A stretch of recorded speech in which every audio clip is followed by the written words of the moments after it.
चलिए देखिए, हम लोग बात करने जा रहे हैं एवोल्यूशन की, और एवोल्यूशन में सबसे पहले कुछ बेसिक चीजें कर लेते हैं, उसके बाद क्वेश्चंस के ऊपर आते हैं। सबसे पहली बात कि एवोल्यूशन में यूनिवर्स कब बना, तो यूनिवर्स बना है 20 मिलियन ईयर्स बैक, ठीक है। और ये कैसे बना था, ये बना हुआ है ह्यूज क्लस्टर्स ऑफ गैलेक्सीज का, ठीक है। यूनिवर्स पूरा बना हुआ है किसका, क्लस्टर ऑफ गैलेक्सीज का, और गैलेक्सी में स्टार होते हैं, क्लाउड्स होते हैं, गैस के और dust. Considering the size of universe, तो अर्थ जो है वो एक स्पैक है, छोटा सा तिनका मात्र है ना। बिग बैंग थ्योरी ने एक्सप्लेन करने की अटेम्प्ट किया कि ओरिजिन कैसे हुई होगी अर्थ की, और it talks the singular huge explosion, ठीक है। तो अनइमेजिनेबल एक्सप्लोजन हुआ, बहुत बड़ा सा विस्फोट हुआ, एक सिंगल, एक ही, और उसके बाद पूरी अर्थ और यूनिवर्स उसके बाद बन गया। कब कब बना, 20 billion years ago. The universe expanded, और यूनिवर्स एक्सपेंड हुआ, and hence the temperature come down, और धीरे धीरे टेम्परेचर जो है वो नीचे की तरफ आने लगा, और उसके बाद हाइड्रोजन और हीलियम बने, ठीक है। समझते रहिएगा, सीक्वेंस क्रोनोलॉजी समझिएगा, फिर अर्थ कैसे बनी। The gases condensed under the gravitation, gases जो है वो ग्रेविटेशन के प्रभाव में कम हुई, कंडेंस हुई, और form the galaxies of the present day universe, और हमारे आज के यूनिवर्स की क्या बना दी इन्होंने, गैलेक्सी बना दी, ठीक है। क्लियर है, आगे देखिए। तो ये चीजें हमने हिंदी में लिख दी हैं, आप चाहिए तो हिंदी में से पढ़ सकते हैं, हिंदी इंग्लिश दोनों के लिए है, इसलिए आप हिंदी में अगर चाहते हैं तो इसे पढ़ लीजिएगा। हम इसको ज्यादा कुछ बताने वाले नहीं कि ब्रह्मांड कितना विशाल है, उसका तापमान कम होता चला गया, हीलियम ये वो सब चीजें हम नहीं बता रहे, तो अब आप थोड़ा सा आगे बढ़ेंगे। इसके बाद कहते हैं सोलर सिस्टम। हमारा जो सोलर सिस्टम है वो हम किस गैलेक्सी में आते हैं, हम जिस गैलेक्सी में आते हैं उसका नाम है दूध वाली गैलेक्सी, मिल्की वे, है ना, दूध का रास्ता। The Earth was supposed to have formed. अर्थ कब बनी है, 4.5 बिलियन ईयर्स एगो, यानी कि यूनिवर्स बना 20 बिलियन ईयर्स एगो, और उसके फिर कई बिलियन ईयर्स बाद हमारी अर्थ बनी 4.5 बिलियन ईयर्स एगो। और उसके बाद वहां पे क्या था, शुरुआती एटमॉस्फेयर में अर्थ पे वाटर वेपर थे, मीथेन थी, कार्बन डाइऑक्साइड थी, अमोनिया रिलीज। आप जरा समझिएगा, यहां से क्वेश्चन आने वाला है, इसको पकड़िएगा जरा। वाटर वेपर्स, मीथेन, ये दोनों, कार्बन डाइऑक्साइड एंड अमोनिया, ये कैसे आए, release from molten mass covered the surface. Molten mass से, पिघले हुए मास से जो है ये रिलीज हुए, और उन्होंने पूरे सरफेस को कवर कर लिया। यूवी रेज आई और उन्होंने ब्रोक करा वाटर को इनटू हाइड्रोजन एंड ऑक्सीजन। अब फिर से पकड़िएगा, और लाइटर, अब हाइड्रोजन फिर भाग गई, हाइड्रोजन ऑक्सीजन में करा, हाइड्रोजन छोट हल्की थी वो भाग गई ऊपर। अब अगली चीज, ऑक्सीजन कंबाइंड विद अमोनिया, देखिए पॉइंट पकड़िए, ऑक्सीजन किससे कंबाइंड हुई, अमोनिया से और methane, to form water and CO2। फिर से पानी टूटा, पानी टूटा, हाइड्रोजन निकल गई, जो ऑक्सीजन बची उसने क्या करा, अमोनिया और मीथेन से कंबाइन करके क्या बना दिया, वाटर और कार्बन डाइऑक्साइड बना दिया, और साथ ही साथ ओजोन लेयर भी बना दी। क्योंकि क्या होता है, ऑक्सीजन के साथ में जब अल्ट्रा वायलेट रेज ऑक्सीजन के ऊपर अटैक करती है, कौन, अल्ट्रा वायलेट रेज ऑक्सीजन के ऊपर अटैक करती है, तो क्या होता है, ये दो नेशेंट ऑक्सीजन में टूट जाता है। नेशेंट ऑक्सीजन, नवजात ऑक्सीजन, अभी अभी पैदा हुई है, और ये बड़ी चंचल होती है, ये बची हुई ऑक्सीजन के साथ में रिएक्शन करेगी, और रिएक्शन करके क्या बना लेगी, O3, और O3 यानी कि ओजोन बन गई, और ओजोन लेयर इस तरीके से बन गई। समझ में आ गई बात, ठीक। और फिर क्या हुआ, as it cool down, water vapour, जो वाटर वेपर बनी थी वो फिर से नीचे आई बरसात के साथ में, और डिप्रेशन में यानी ओशंस में आके भर गई, गड्ढों में, ठीक, और ओशंस बना दिए। हिंदी में है कि माना जाता है कि आकाश गंगा यानी कि हमारी गैलेक्सी जो है वो ये एक प्यारा वर्ष, और हिंदी में ये सारी चीजें हैं। ड्रामा पढ़ना चाहिएगा तो आप पढ़ लीजिएगा, वीडियो रोक के हम आगे बढ़ते हैं। लाइफ हमारी कब आई, अब हमारी लाइफ कब आई, ये बहुत बड़ी बात है कि साहब हमने कह दिया कि 20 बिलियन ईयर्स एगो हमारी यूनिवर्स बना, 4.5 बिलियन ईयर्स एगो हमारा अर्थ बनी, और उसके 500 मिलियन ईयर्स बाद यानी कि 4 billion years, 4 billion years ago क्या बना है, after the formation of earth, almost 4 billion years back हमारी लाइफ आ गई, लाइफ दिखी, appear. Did life come from outer space, अगला क्वेश्चन है भाई साहब, क्या लाइफ आउटर स्पेस से आई है क्या? Some scientist believe that it come from outer side, कुछ ऐसा मानते हैं कि भाई हाँ बाहर से आई होगी पेंसपर्मिया थियरी।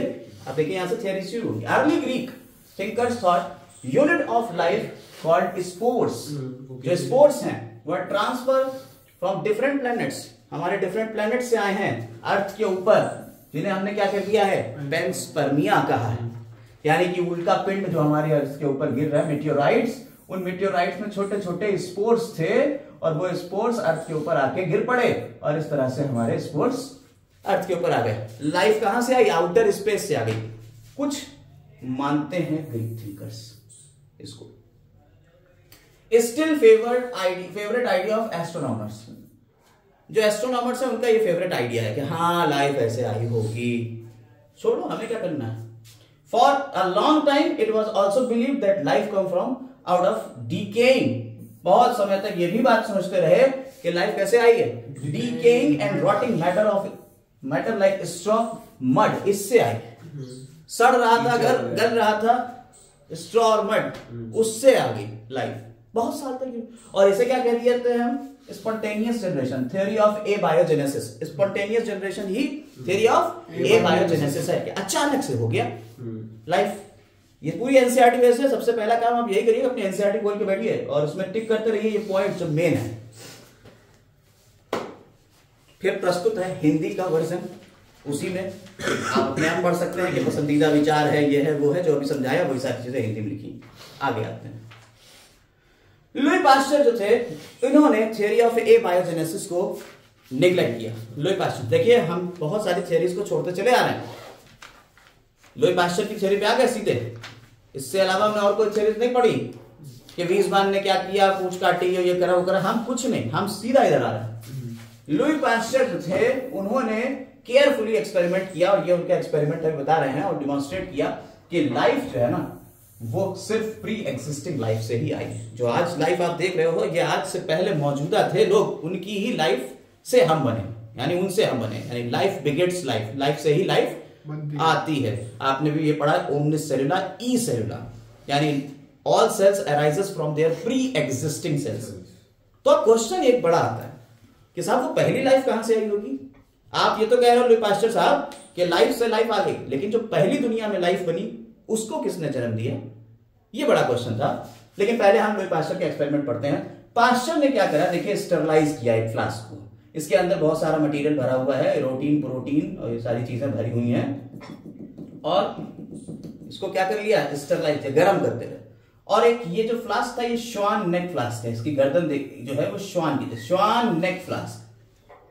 और इसको क्या करा इन्होंने, जब गर्म करा तो कुछ दिन बाद देखा कि यहां पे कोई भी चीज नहीं आई, लेकिन जैसे ही इन्होंने श्वान नेक को तोड़ दिया तो देखा कि यहां पे छोटे छोटे माइक्रो ऑर्गेनिजम्स ग्रो करने लगे। यही लिखा है, ब्रॉथ इज बॉइल्ड, पहले बॉइल किया गया ब्रॉथ को, broth remains free of micro organisms, इसको ठंडा करने के बाद फ्री ऑफ माइक्रो ऑर्गेनिज्म था। लेकिन जैसे ही हम कर्व्ड नेक को तोड़ देते हैं तो क्या होता है, micro organisms grow in the broth. समझ में आई बात या नहीं, कोई दिक्कत।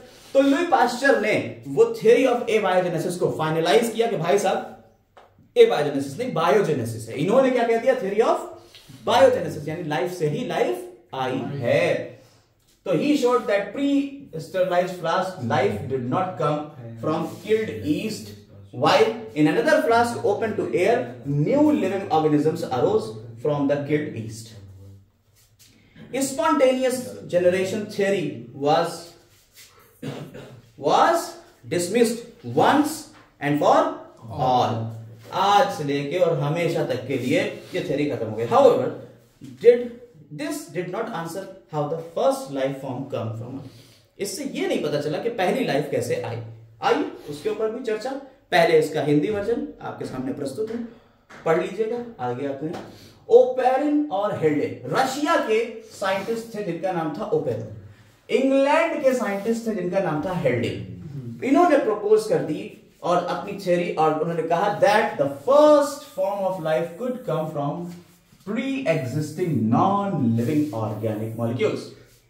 इन्होंने कहा कि पहली लाइफ आई होगी नॉन लिविंग ऑर्गेनिक मॉलिक्यूल से, लाइक प्रोटीन्स हो गए, आरएनए हो गया, इससे आई होगी लाइफ। ओपेरिन हेल्डन की थ्योरी है, यानी कि पहले क्या हुआ, फर्स्ट ए बायोजेनेसिस, यानी कि नॉन लिविंग से लिविंग आए। और फिर कह रहे हैं and that formation of life was preceded by chemical evolution. और ये क्या है, ये धीरे धीरे केमिकल्स का एवोल्यूशन हुआ। ये लाइफ कहां से आई कि भैया पहले एटम था, एटम से मॉलिक्यूल बना, मॉलिक्यूल से फिर बड़े मॉलिक्यूल बने, इनऑर्गेनिक, फिर ऑर्गेनिक और फिर कॉम्प्लेक्स ऑर्गेनिक, और उन सब से मिलने से लाइफ आई, यूनिसेलुलर फॉर्म हो गई। ठीक है, ड्राइव ऑर्गेनिक मॉलिक्यूल इससे बने और फिर इनऑर्गेनिक कंस्टिट्यूट्स। ठीक, फिर कह रहे हैं द कंडीशंस ऑन अर्थ, तब उस टाइम पे जो अर्थ की कंडीशंस हुआ करती होंगी वो कैसी थी? हाई टेम्परेचर था, वॉल्केनिक स्टॉर्म्स आते थे, रिड्यूसिंग एटमॉस्फेयर था कंटेनिंग क्या? CH4 NH3। ठीक है, इन 1953 आ गए भाई साहब इन्हीं की बातों को प्रूफ करने के लिए। कब? 1953। इस पॉइंट को पकड़िएगा। हालांकि लास्ट में हम लोग, बिल्कुल लास्ट में, एनसीईआरटी की सारी डेट्स का एक चार्ट पढ़ेंगे, जितनी भी डेट दी हुई है एनसीईआरटी में कि कौन से सन में क्या हुआ, कौन से सन में क्या हुआ, हमने पूरा इसका क्रैक करके वर्जन डाला हुआ है अपने पास। हम लास्ट में आपको ये पढ़ाएंगे कि हर डेट के ऊपर क्या क्या काम हुए, ताकि आपको ये इजी रहे कि भाई ये हम कैसे याद करें। 1953 में ये हुआ, 83 में क्या हुआ, 1983 में क्या हुआ था पता है?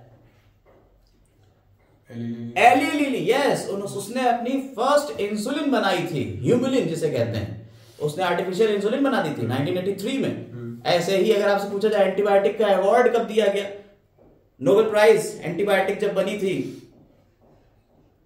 ठीक है, इस तरह से आपको बहुत सारी चीजें, ये सन याद करना पड़ेंगे आपको। अगर आपसे पूछा जाए ह्यूमन जीनोम प्रोजेक्ट कौन से सन से शुरू हुआ, कौन से सन तक चला, 13 साल का तो प्रोजेक्ट था, लेकिन कौन से सन से शुरू हुआ, कौन से सन तक चला, नहीं पता। ये छोटे छोटे पॉइंट आपके नीट में या एग्जाम्स में पूछे जा सकते हैं, डायरेक्ट एनसीईआरटी के पॉइंट है। ऐसे ही आपसे पूछा जाए कि साहब जो डीएनए का सेमी कंजर्वेटिव मॉडल था वो किसने दिया था? मिचेल्सन और स्टॉल। कौन से सन में दिया था? 1958। याद रखिए, ये छोटे छोटे पॉइंट है। न्यूक्लियन किसने कहा? न्यूक्लियस, जो न्यूक्लियन कहा है डीएनए या आरएनए को, जेनेटिक मटेरियल को न्यूक्लियन कह दिया, किसने कहा, कब कहा? ये सारी चीजें आपके एनसीईआरटी में दी हुई है, तो वो हम अलग से पूरा चार्ट बनाएंगे। खैर, तो भाई साहब यहां आते हैं वापस से। रशिया के जो साइंटिस्ट थे और इंग्लैंड के साइंटिस्ट थे ओपेरिन हेल्डे, इन्होंने कहा कि लाइफ पहले आई है नॉन लिविंग से, और जो एनवायरमेंट था वो हाई टेम्परेचर था शुरू में। वॉल्केनिक इरप्शंस यानी कि ज्वालामुखी फटते रहते थे। रिड्यूसिंग एटमॉस्फेयर था, ऑक्सीडाइजिंग नहीं था, ऑक्सीजन नहीं थी, रिड्यूसिंग था। ठीक है, और उसमें कौन कौन सी गैस थी? उसमें कह दिया अमोनिया थी और मीथेन थी, ये गैसेस भी थी, और इसके अलावा एक्सेट्रा था। मिलर साहब है, कौन? स्टैनले मिलर, अमेरिकन साइंटिस्ट थे।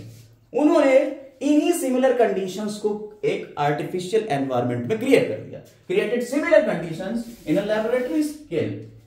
और क्या करा? He created electric discharge in closed flask containing, अब देखिए कौन कौन सी गैसें हैं उन्होंने कहा, CH4, H2, NH3 and water vapour eight 800 degree centigrade. He observe the formation of amino acids, और उन्होंने एमिनो एसिड का फॉर्मेशन ऑब्जर्व कर लिया। कौन कौन से एमिनो एसिड थे जल्दी बताओ? एलेनिन, ग्लाइसिन और एस्पार्टिक एसिड। भाई साहब अभी क्वेश्चन आने वाला है, यहां से पकड़िएगा। अभी वो पूछेगा कौन से इसमें से एमिनो एसिड नहीं बने, अभी क्वेश्चन आने वाला है। ठीक, आइए तो हिंदी वर्जन इसका, इंग्लैंड में ये हुआ वो हुआ, वो सारे साइंटिस्ट थे, उन्होंने सब किया। ठीक, अब आते हैं, ये इनका एक पूरा एक्सपेरिमेंट का सेटअप। इन्होंने क्या किया? इन्होंने ये एक स्ट्रक्चर जो बना हुआ है, इसमें गैसेस ली, ये फ्लास्क था, यहां एनर्जी आ रही थी स्पार्क से, ये स्पार्क चेंबर हो गया। यहां वाटर को बॉयल कर रहे थे, बॉइलिंग चेंबर हो गया। ये ट्यूब्स लगी हुई हैं जो इसके साथ में है। एक यहीं पे आपके एनसीईआरटी में वैक्यूम ट्यूब भी दिखाई हुई है। इसके बाद यहां लगा हुआ है कंडेंसर जो पानी को ठंडा करेगा, यानी यहां से पानी गर्म हुआ, भाप उड़ी, यहां गैसेस थी, वो गैसेस पानी की फॉर्म में, पानी जो है वो गैसेस की फॉर्म में आ गया। और स्पार्क है 800 डिग्री सेंटीग्रेड का यहाँ टेम्परेचर है, और यहाँ पे 10,000 वोल्ट का यहाँ पे करंट लगा हुआ है, जिसकी वजह से 800 डिग्री टेम्परेचर होता है। स्पार्क की वजह से यहाँ पे गैसेस में कॉम्बिनेशन होगा, और इनसे रिएक्शन के बाद जो कुछ भी बना उसको यहाँ, और ये 1 हफ्ते तक ये काम करते रहे। उसके बाद यहाँ से इन्होंने निकाल के जब देखा भाई साहब, तो यहाँ से इनको मिला कुछ चीजें इसमें, ठीक है, जो सिंपल अमीनो एसिड्स वगैरह थे। ये पूरा आपको यहाँ दिया हुआ है, कोई दिक्कत इसमें? आ गया, एनसीईआरटी में सब कुछ दिया हुआ है। इसका हिंदी वर्जन आपके सामने है फिर से एक बार, और आगे आते हैं। एक और सिमिलर एक्सपेरिमेंट किया गया, ठीक है। In similar experiments other observe, कुछ और लोगों ने भी इसी तरीके के एक्सपेरिमेंट किया। उन्होंने कहा कि साहब हमें तो शुगर भी मिली, इन्हें क्या मिला था, सिर्फ अमीनो एसिड मिले क्या, हमें तो शुगर भी मिली, नाइट्रोजनस बेस भी मिले, हमें पिगमेंट्स भी मिले, हमें फैट भी मिला। दैट मींस फाइनली लोगों ने समझ लिया कि साहब इन्हीं रिएक्शंस का कोई नतीजा होगा कि इनऑर्गेनिक मटेरियल से ऑर्गेनिक मटेरियल बनने लगा।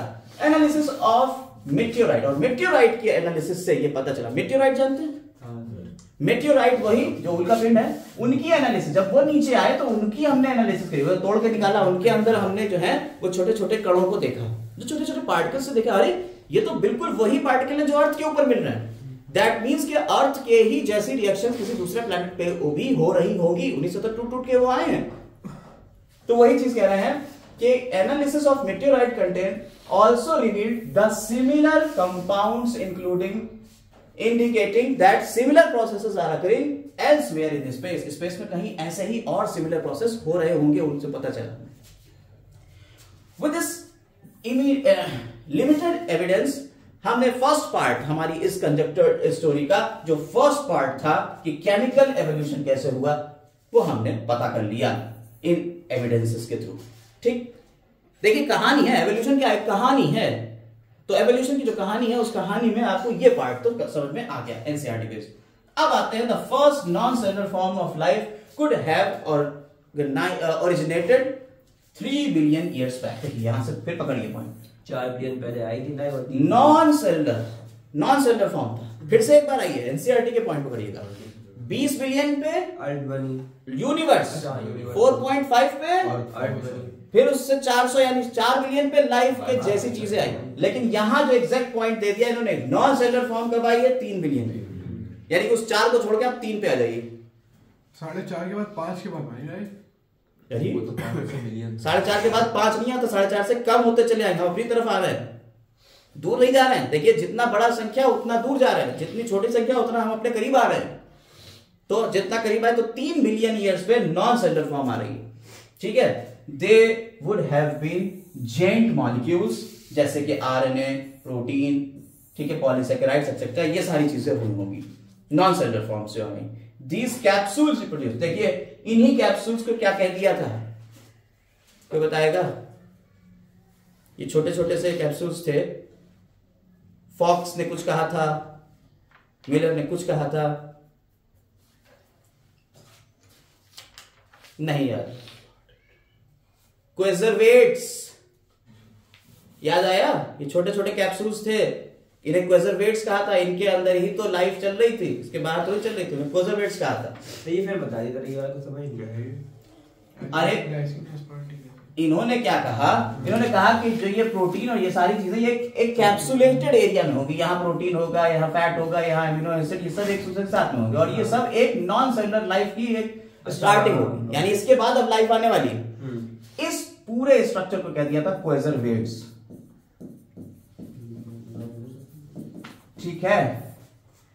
इसे ओपेरिन ने क्या कहा था, क्वेजरवेट्स कहा था, और फॉक्स ने इसे क्या कह दिया था, माइक्रोस्फीयर्स कह दिया था। ये हमारे लॉन्ग जो पूरी लेंथ वाले हैं लेक्चर्स, उनको आप देखिए, उसमें सारी चीजें हमने बताई हैं पहले। लेकिन अब यहां पे रिवीजन सेशन है, तो हम रिवीजन में बस छोटी छोटी बातें बताते चल रहे हैं। आगे आते हैं। और कह रहे हैं कि परहैप्स दे रिप्रोड्यूस, ये कैप्सूल्स थे, ये रिप्रोड्यूस कर सकते हैं, बडिंग के जैसे ये कर सकते थे। माइक्रोस्फीयर्स में बडिंग के जैसा स्ट्रक्चर मिलता था, तो उन्होंने कहा शायद ये रिप्रोड्यूस भी कर सकते हैं। आगे आते हैं। फिर वही बात हिंदी वर्जन वालों के लिए, ये हिंदी प्रस्तुत है और एक बार इसे रोक के पढ़ सकते हैं। आगे आते हैं। ये हिंदी में ही इसका पूरा आपका दिया हुआ है, सारी चीजें जो भी हमने समझाई। इसको याद करने का तरीका क्या था, हमने आपको बताया भी था। ये हाँ, इसके अंदर जो गैसेस है, इनको याद करने का तरीका था MAH। आपकी बैटरी जो है MAH में होती है, इतने MAH, इतने MAH, मीथेन, अमोनिया और हाइड्रोजन, ये 3 गैसें ली थी, और किस रेशियो में, 2:1:2 के रेशियो में ली थी। याद रखिएगा, रेशियो भी पूछे जा सकते हैं।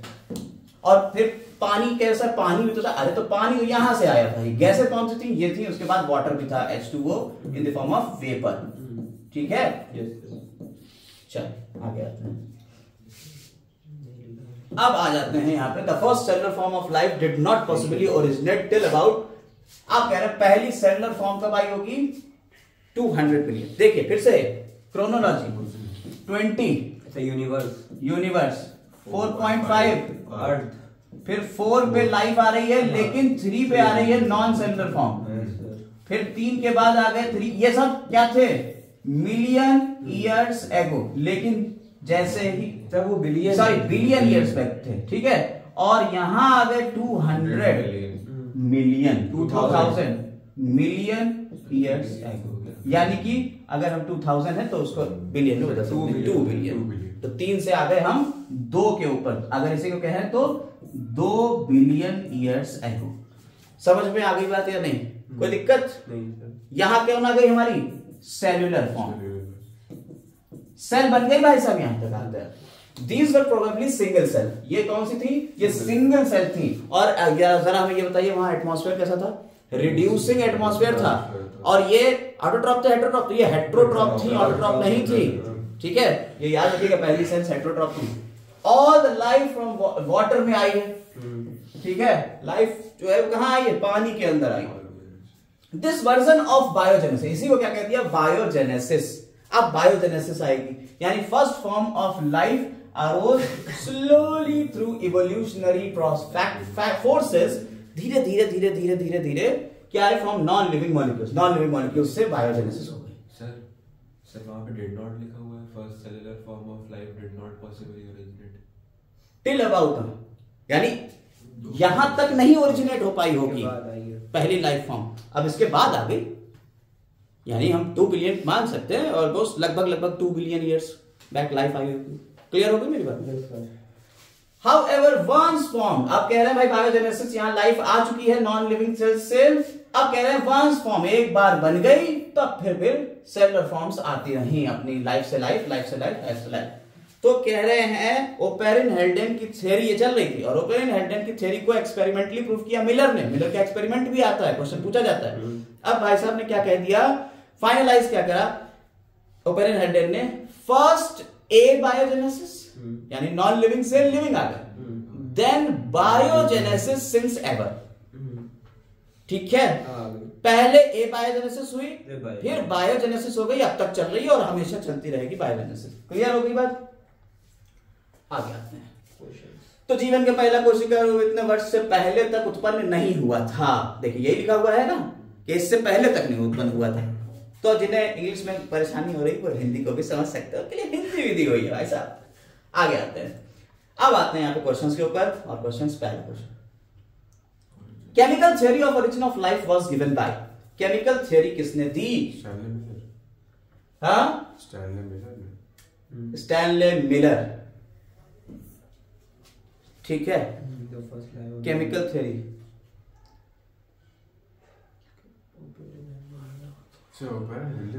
अरे केमिकल से आई ना, वो यही एक्सपेरिमेंटली प्रूव किया। किसने किया? इन्होंने दिया था। पर हेल्डेन ने तो लास्ट में बाद में कहा था, इन्होंने प्रूव किया था। First life of the first life on earth originate from non living materials. ये क्या था? Non living materials. तो थ्योरी ऑफ ए बायोजेनेसिस। इसके बाद organic compounds evolve on earth required origin of life were, कौन से थे? Urea and amino acids. तो याद रखिएगा ये आपका फर्स्ट ओरिजिन ऑफ लाइफ से रिलेटेड क्वेश्चंस 3 हो गए। आगे अरे प्रोटीन, अरे सर गलत था, पीछे करिए जरा। इसका ये होगा protein and nuclear, urea and amino acids भाई। Protein and amino acid, urea का तो है ही नहीं, प्रोटीन एंड न्यूक्लिक एसिड होगा। एक बार आंसर फर्स्ट बी एंड ए, उसमें लिखा इवॉल्व, थर्ड का लिखा हुआ है प्रोटीन एंड न्यूक्लिक एसिड लिखा हुआ है, थर्ड का ये देखो। सो फर्स्ट का ए बी लिखा है, लेकिन फर्स्ट का बी है ना थ्योरी ऑफ ए बाय। फर्स्ट का ये मतलब प्रोटीन से फर्स्ट का अच्छा हाँ, फर्स्ट का बी है ओपेरिन और हेल्डेन। हाँ इन्होंने दी, मैंने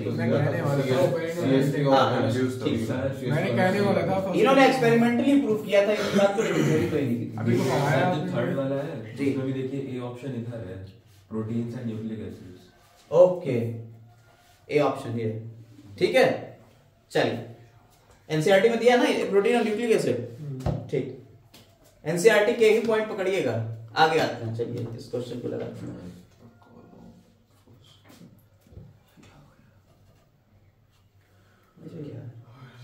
ये क्यों आ गया भाई? इसको बोलो। देखिए ओरिजिन ऑफ अर्थ अभी इतनी देर से बात कर रहे हैं। अर्थ कब बनी थी? फर्स्ट का फर्स्ट है। फर्स्ट का तो फर्स्ट ही हो गया। 4 million 2 million origin of life जो हुई थी 2 first non cellular first cellular form है 2000 सी वाले कर दिया और नॉन सेलुलर का 300। समझ में आ गई बात? देखिए इतनी देर रटवाने का फायदा, आप फटाफट क्वेश्चन लगा दो। ऑप्शन क्या है? इन अर्थ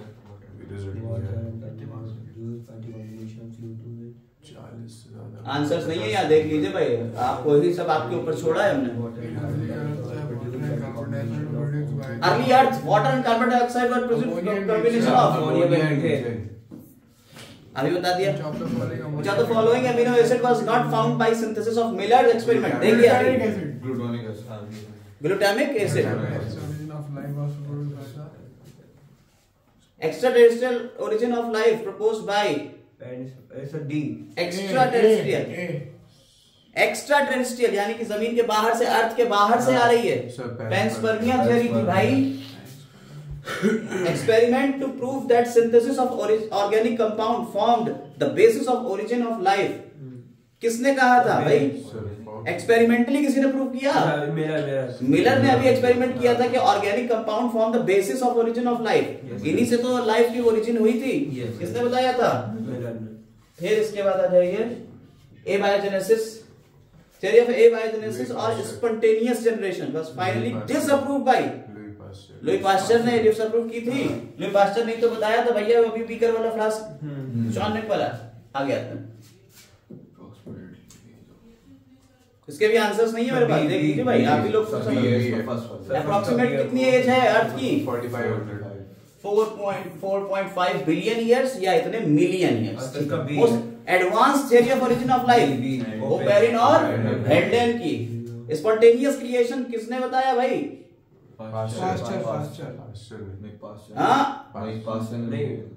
स्पॉन्टेनियस क्रिएशन उसने नहीं, पास्टर नहीं बताया था। पास्टर अचानक से हुआ स्पॉन्टेनियस, यानी थ्योरी ऑफ एबायोजेनेसिस वैन हेलमंट ने।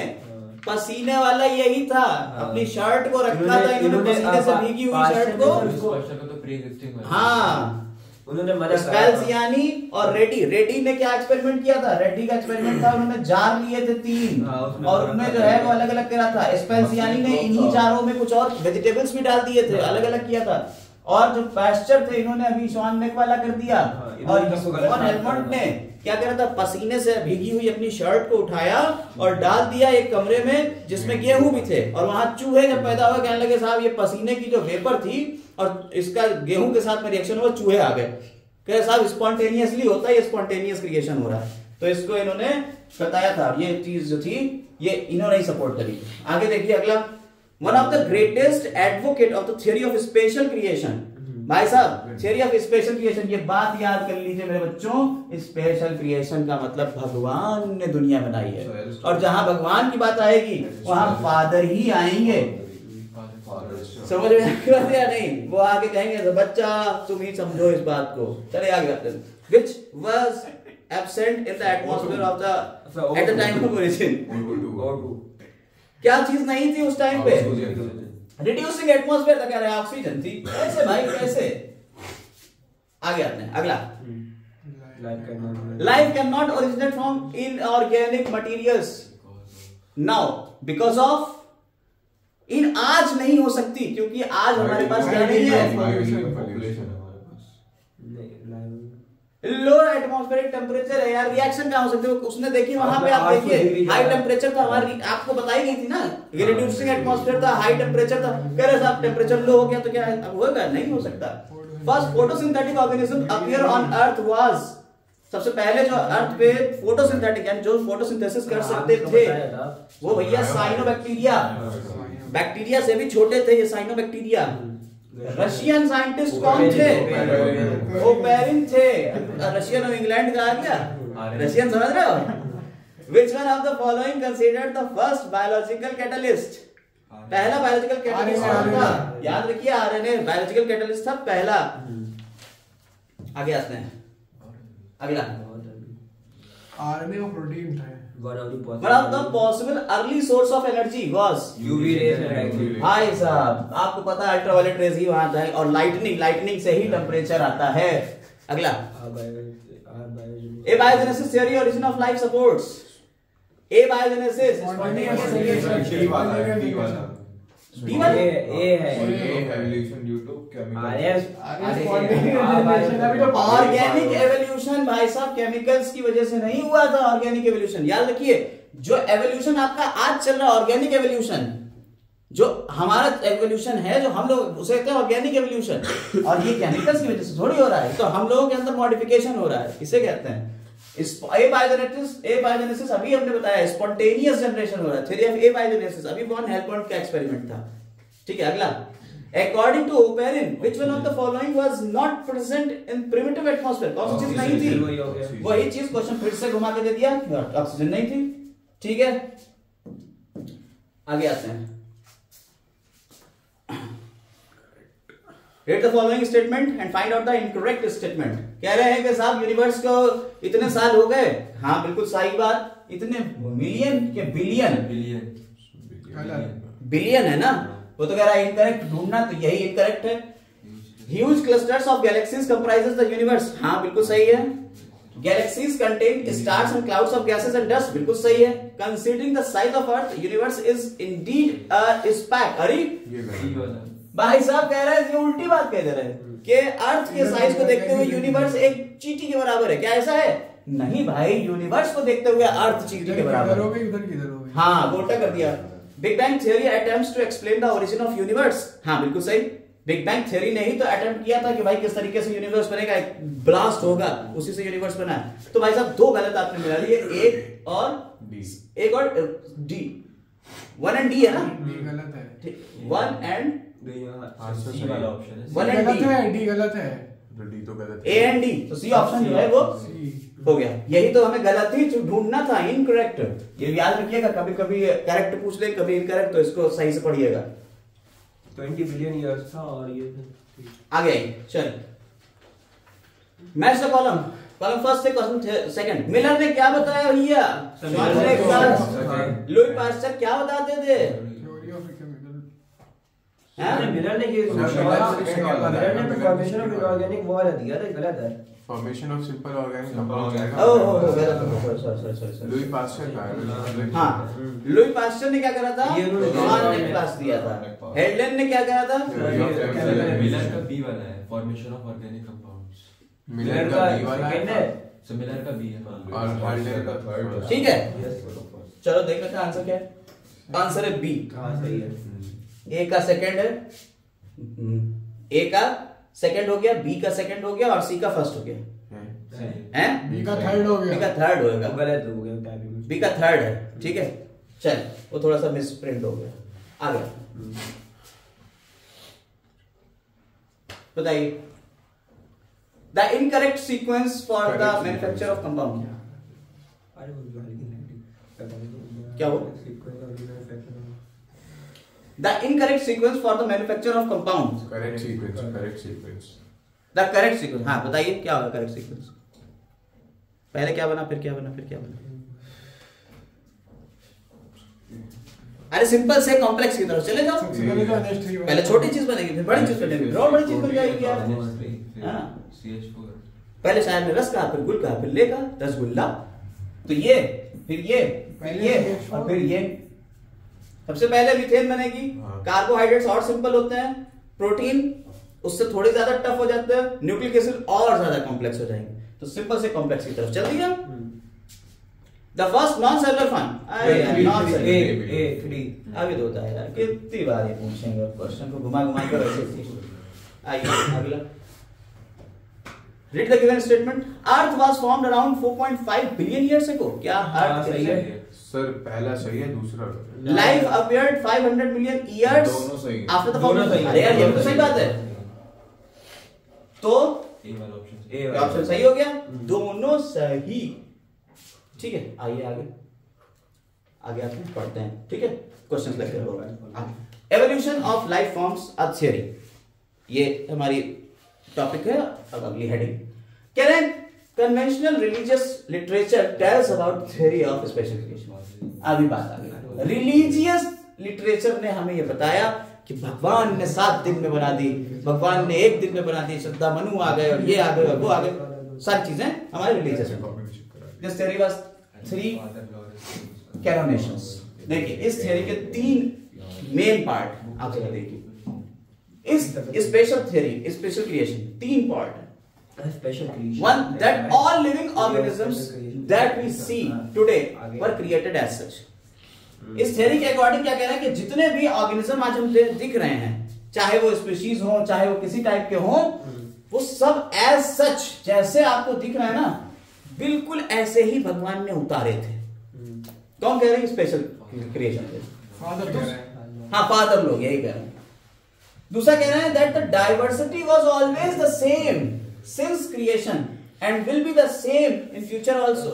कि जब से खुदा ने जो है वो उतारा तब से यही डाइवर्सिटी थी। कुत्ते भी उतने ही थे और कुत्तों की वैरायटी भी उतनी ही थी, इंसान भी उतने ही थे, इंसानों की रेसेस भी उतनी ही थी।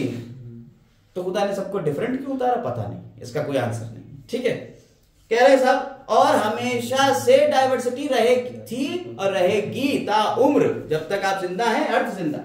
फिर कह रहे हैं 3 कह रहे हैं that the earth is about 400 years old, 4000 years old। कह रहे हैं अर्थ कितनी है, बस 4000 साल पुरानी है अर्थ, इससे ज्यादा नहीं। जबकि अभी आप पढ़ के आए हो, क्या बातें, ये सब क्या बातें थी? स्पेशल क्रिएशन यानी रिलीजियस लिटरेचर हमें ये बताता है। धार्मिक साहित्य हमें विशेष सृजन के सिद्धांत के बारे में बताता है। पहला सिद्धांत कि आज हम जो भी हैं, और फिर दूसरा, और फिर तीसरी बात, और फिर हम लोग आगे बढ़ते हैं इंग्लिश वर्जन पे। All these ideas were strongly challenged during the 19th century।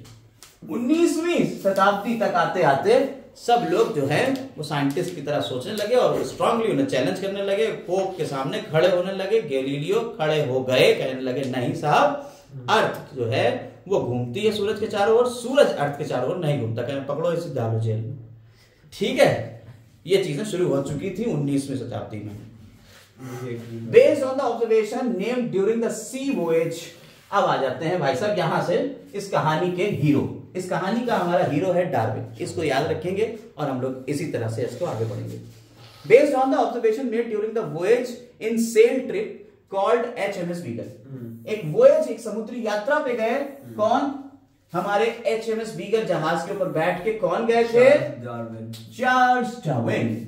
और उन्होंने कंक्लूड किया that the existing form of life share similarities to varying degree not only among themselves but also with life forms that exist millions of years अगो।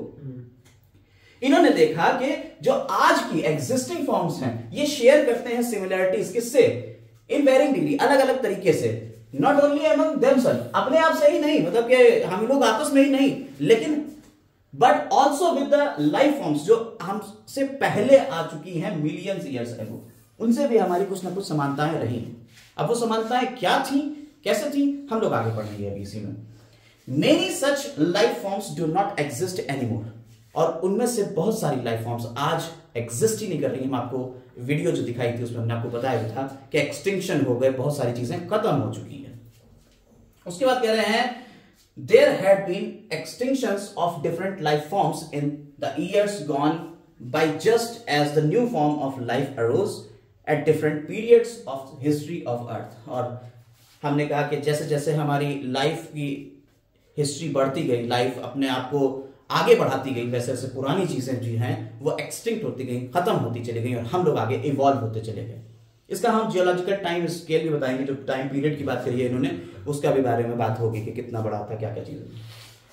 तो there has been gradual evolution of life forms. कौन कह रहे हैं? Charles Darwin साहब कह रहे हैं कि ग्रेजुअल एवोल्यूशन था, धीरे धीरे धीरे धीरे चीजें बदली, लाइफ की जो फॉर्म थी वो धीरे धीरे इवॉल्व होती चली गई। आगे आते हैं फिर हिंदी वर्जन के 19वीं शताब्दी में जो है वो कड़ी चुनौती देने लगे थे लोग। आगे आते हैं फिर क्या हुआ? Theory of population has built-in variations. Any population has built-in variation in characteristics. कोई डार्विन की ही बातें चल रही, डार्विन कह रहे हैं कि कोई भी जो पॉपुलेशन होती है उसके अंदर बिल्ट इन कैरेक्टरिस्टिक है, उसके अंदर भगवान ने दिया ही है। किस चीज का कैरेक्टरिस्टिक है? वेरिएशन, जो उसमें परिवर्तन हो सकते हैं, बदलाव आते रहेंगे। दोज कैरेक्टरिस्टिक्स, वो वेरिएशन कैरेक्टर्स में वेरिएशन, और कह रहे हैं वो characteristics which enables some survive to better in natural conditions, जैसे कि, और वो कैरेक्टरिस्टिक जिनमें जो ऑर्गेनिज्म को बेटर सर्वाइव करा सकते हैं, किसमें? उन कंडीशंस में, जैसे क्लाइमेट हो गया, यानी कि सर्दी में बहुत ज्यादा अच्छे से सर्वाइव कर सकता है। उन वेरिएशंस कैरेक्टर, मान लीजिए तुम्हारे कैरेक्टर में ऐसा चेंज आया कि तुम गर्मी में बहुत अच्छे से सर्वाइव कर पा रहे हो, तो तुम 60 डिग्री टेम्परेचर के ऊपर बाहर निकल के मस्त घूम रहे हो, लेकिन बाकी दूसरा आदमी जो 60 डिग्री पे जाएगा, वो बेचारा जल के भून के मर के आ जाएगा वापस। गया था 2 पैरों पे, आया 4 कंधों पे, वो जो लेकिन तुम जिंदा रह गए। 1 मिनट जाइए, तुम जिंदा रह गए, ये क्लाइमेट के चेंज हो गए। इसके बाद फूड की बात आई, क्योंकि हम लोग अब पेस्टिसाइड्स डाल रहे हैं, हमारा फूड बहुत तेजी से खराब हो रहा है, तो जो उस फूड में सर्वाइव कर जाएगा वो बेटर अडेप्ट करेगा। और फिजिकल फैक्टर्स, बहुत सारे फिजिकल फैक्टर्स भी हो सकते हैं, जैसे टेम्परेचर बढ़ गया, ठीक है, ड्रॉट आ गया, उसमें जो सर्वाइव करेगा वो जिंदा रह सकते हैं, वो सर्वाइव करेंगे बेटर, और बाकी निपटेंगे। वुड आउटब्रीड, और वही आउटब्रीड करते रहेंगे। These are less endowed to survive under such natural conditions, ठीक है। तो उनसे जो इन कंडीशंस में कम सर्वाइव कर पाएंगे, उनसे ज्यादा अच्छे से कौन रहेंगे? वो लोग जो इन कंडीशंस में ज्यादा अच्छे से सर्वाइव कर पाएंगे। और वो लोग कौन होंगे? जिनके अंदर ये चेंजेस आ गए, वेरिएशंस आ गए, ये उनकी बात चल रही है। तो किसी भी आबादी में विशेषताओं में भिन्नता होती है, यानी कि जो आबादी है उसमें अलग अलग विशेषताएं हो सकती हैं। वे विशेषताएं जो कुछ लोगों को प्राकृतिक परिस्थितियों जैसे जलवायु, भोजन, भौतिक कारक आदि में बेहतर ढंग से जीवित रहने में सक्षम बनाती हैं, वे उन लोगों से बेहतर होंगे जो ऐसे प्राकृतिक परिस्थितियों में जीवित रहने में कम सक्षम है, वो उनसे ज्यादा बेहतर होंगे। समझ में आई बात? ऊपर वाली बात को हिंदी में, ठीक। आगे चलते हैं। अनदर वर्ड, अब एक और वर्ड डार्विन ने जो यूज किया वो था फिटनेस। फिटनेस वर्ड जो डार्विन ने यूज किया है, इस फिटनेस से जो लेना देना है डार्विन का, वो ये कहते हैं कि डार्विन जब फिटनेस की बात करेंगे तो वो कह रहे हैं refers ultimately and only to the reproductive fitness. Darwin सिर्फ और सिर्फ रिप्रोडक्टिव फिटनेस की बात कर रहे हैं यहाँ पे, और किसी तरीके की फिटनेस नहीं कि भाई साहब आपके मसल्स स्ट्रांग हैं, आप अच्छे से खाना डाइजेस्ट कर ले रहे हो, इस तरीके की नहीं, पैदा अच्छे से कर ले रहे हो बच्चों को, ये बात है। इसे कहते हैं रिप्रोडक्टिव फिटनेस, ठीक है। Hence those who are better fit in an environment leave more progeny than others, यानी कि वो लोग जो उस एनवायरमेंट में बेटर फिट है, वो अच्छे से पैदा करेंगे और अच्छे से छोड़ के जाएंगे, बेटर प्रोजेनीज, और अच्छे प्रोजेनी भी छोड़ के जाएंगे, देन अदर्स जो उसमें नहीं कर सकते। These therefore will survive more, और इस तरह से ये ज्यादा सर्वाइव करेंगे, and hence are selected by nature, और इस तरह से नेचर ने उनको सेलेक्ट कर लिया। समझ में आई बात या नहीं? तो नेचर किस तरीके से सेलेक्ट करती है, और इसी को दिया इन्होंने नेचुरल सिलेक्शन। नहीं समझे? इसे नेचुरल सिलेक्शन कह दिया किसने? डार्विन। तो अगर तुमसे पूछा जाए डार्विन की नेचुरल सिलेक्शन की थ्योरी क्या थी, तो आपके पिछले पॉइंट्स सारे उठा के एक साथ लिखते चले जाओ कि डार्विन वॉयज पे गए, उन्होंने देखा कि फिटनेस एक चीज होती है, और फिटनेस का मतलब उनका था रिप्रोडक्टिव फिटनेस, और रिप्रोडक्टिव फिटनेस से जो प्रोजेनीज थे वो बहुत ज्यादा रहेंगे वहां पे, और वो ज्यादा सर्वाइव करेंगे। इस तरह से वो चीजें नेचर ने सेलेक्ट करी, और नेचर के सिलेक्शन को ही इन्होंने नेचुरल सिलेक्शन कहा। लिख देंगे 2-3 नंबर का अगर क्वेश्चन आएगा तो ये पूरी थ्योरी आपको लिखना पड़ेगी। And implied that it was the mechanism of evolution, और उन्होंने यही कह दिया कि नेचुरल सिलेक्शन ही एवोल्यूशन की थ्योरी थी। भाई यही मैकेनिज्म है, यही तरीका है जिस तरीके से एवोल्यूशन हुआ है। लेकिन हम लोग बता दे रहे हैं एवोल्यूशन एक कहानी है, कयाफे हैं, जब तक ये चल रहा है चलाते रहिए, पास होते रहिए, लेकिन जैसे ही कोई नई रिसर्च आएगी ये कहानियां भी अपने आप रंग बदल लेंगी अपना, ठीक है। गिरगिट है ये। Let us also remember Alfred Wallace. एक और साइंटिस्ट आया भाई साहब, Alfred Wallace. Alfred Wallace, a naturalist who worked in Malay Archipelago. ये मलय आर्चिपेलागो क्या था? ये दक्षिण पूर्वी एशिया की मुख्य भूमि और ऑस्ट्रेलिया के बीच विस्तृत महाद्वीप है, जिसे हम मलय आर्चिपेलागो कहते हैं। ठीक है, दक्षिण पूर्वी एशिया अपना एशिया हो गया, और ऑस्ट्रेलिया के बीच का जो एक एरिया है उसमें इन भाई साहब ने, अल्फ्रेड वेलिस ने क्या करा, हैड आल्सो कम, अपना वर्क किया, और वो भी सेम कंक्लूजन के ऊपर आए जो डार्विन ने कही बात है। नहीं समझे बात को? In due course of time apparently new type of organisms are recognizable, और कह रहे हैं कि जैसे जैसे समय बीतता गया apparently new type of organisms are recognizable, और धीरे धीरे नई नई तरीके की ऑर्गेनिज्म रिकॉग्नाइज होने लगी, पहचान में आने लगी। All the existing life forms share same similarities, और जो हमारे existing life form है उनमें कुछ ना कुछ similarities हैं, and share common ancestors, और उन सबके एंसेस्टर्स यानी पूर्वज जो थे वो कैसे थे, कॉमन थे। However, these ancestors were present at different periods in the history of Earth. ये जो हमारे पूर्वज थे ये अर्थ की हिस्ट्री में अलग अलग समय पे होते थे, और वो पीरियड्स को हमने नाम दिया है इपॉक, पीरियड्स एंड एरा। अर्थ की जो पूरा टाइम स्केल है उसको हमने एपॉक, पीरियड और एराज में बांट दिया, कल्प, महाकल्प और इस तरीके से। Geological history of earth closely correlate, जो जियोलॉजिकल हिस्ट्री है, जियोलॉजी मतलब कि आपकी जमीन के अंदर की बातें हो रही, भूगर्भ विज्ञान, इसे जियोलॉजी कहते हैं। जियोलॉजिकल हिस्ट्री से हमें यह पता चला, कोरिलेट करती है with the biological history of earth, और ये क्या करती है, ये हमारी बायोलॉजिकल हिस्ट्री से कोरिलेट कर रही है। The common promissive conclusion is that earth is very old, और दोनों ने एक ही निष्कर्ष निकाला कि हमारी अर्थ कैसी है, बहुत पुरानी है, not thousand of years but billions of years, हजारों नहीं अरबों साल पुरानी, ठीक है, अरबों साल पुरानी अर्थ है हमारी, ठीक। आगे आते हैं और इसके ऊपर क्वेश्चंस लगाते हैं। चल शुरू। जो शिप लेके गए थे वो कौन सी थी, विक्ट्री थी, ईगल थी, कि टाइटैनिक पे ही बैठ के चले गए थे, बीगल थी ना, ईगल थी ना बीगल थी, एचएमएस बीगल थी। फिटनेस का मतलब क्या है, बच्चे पैदा करो दबा के, ठीक है।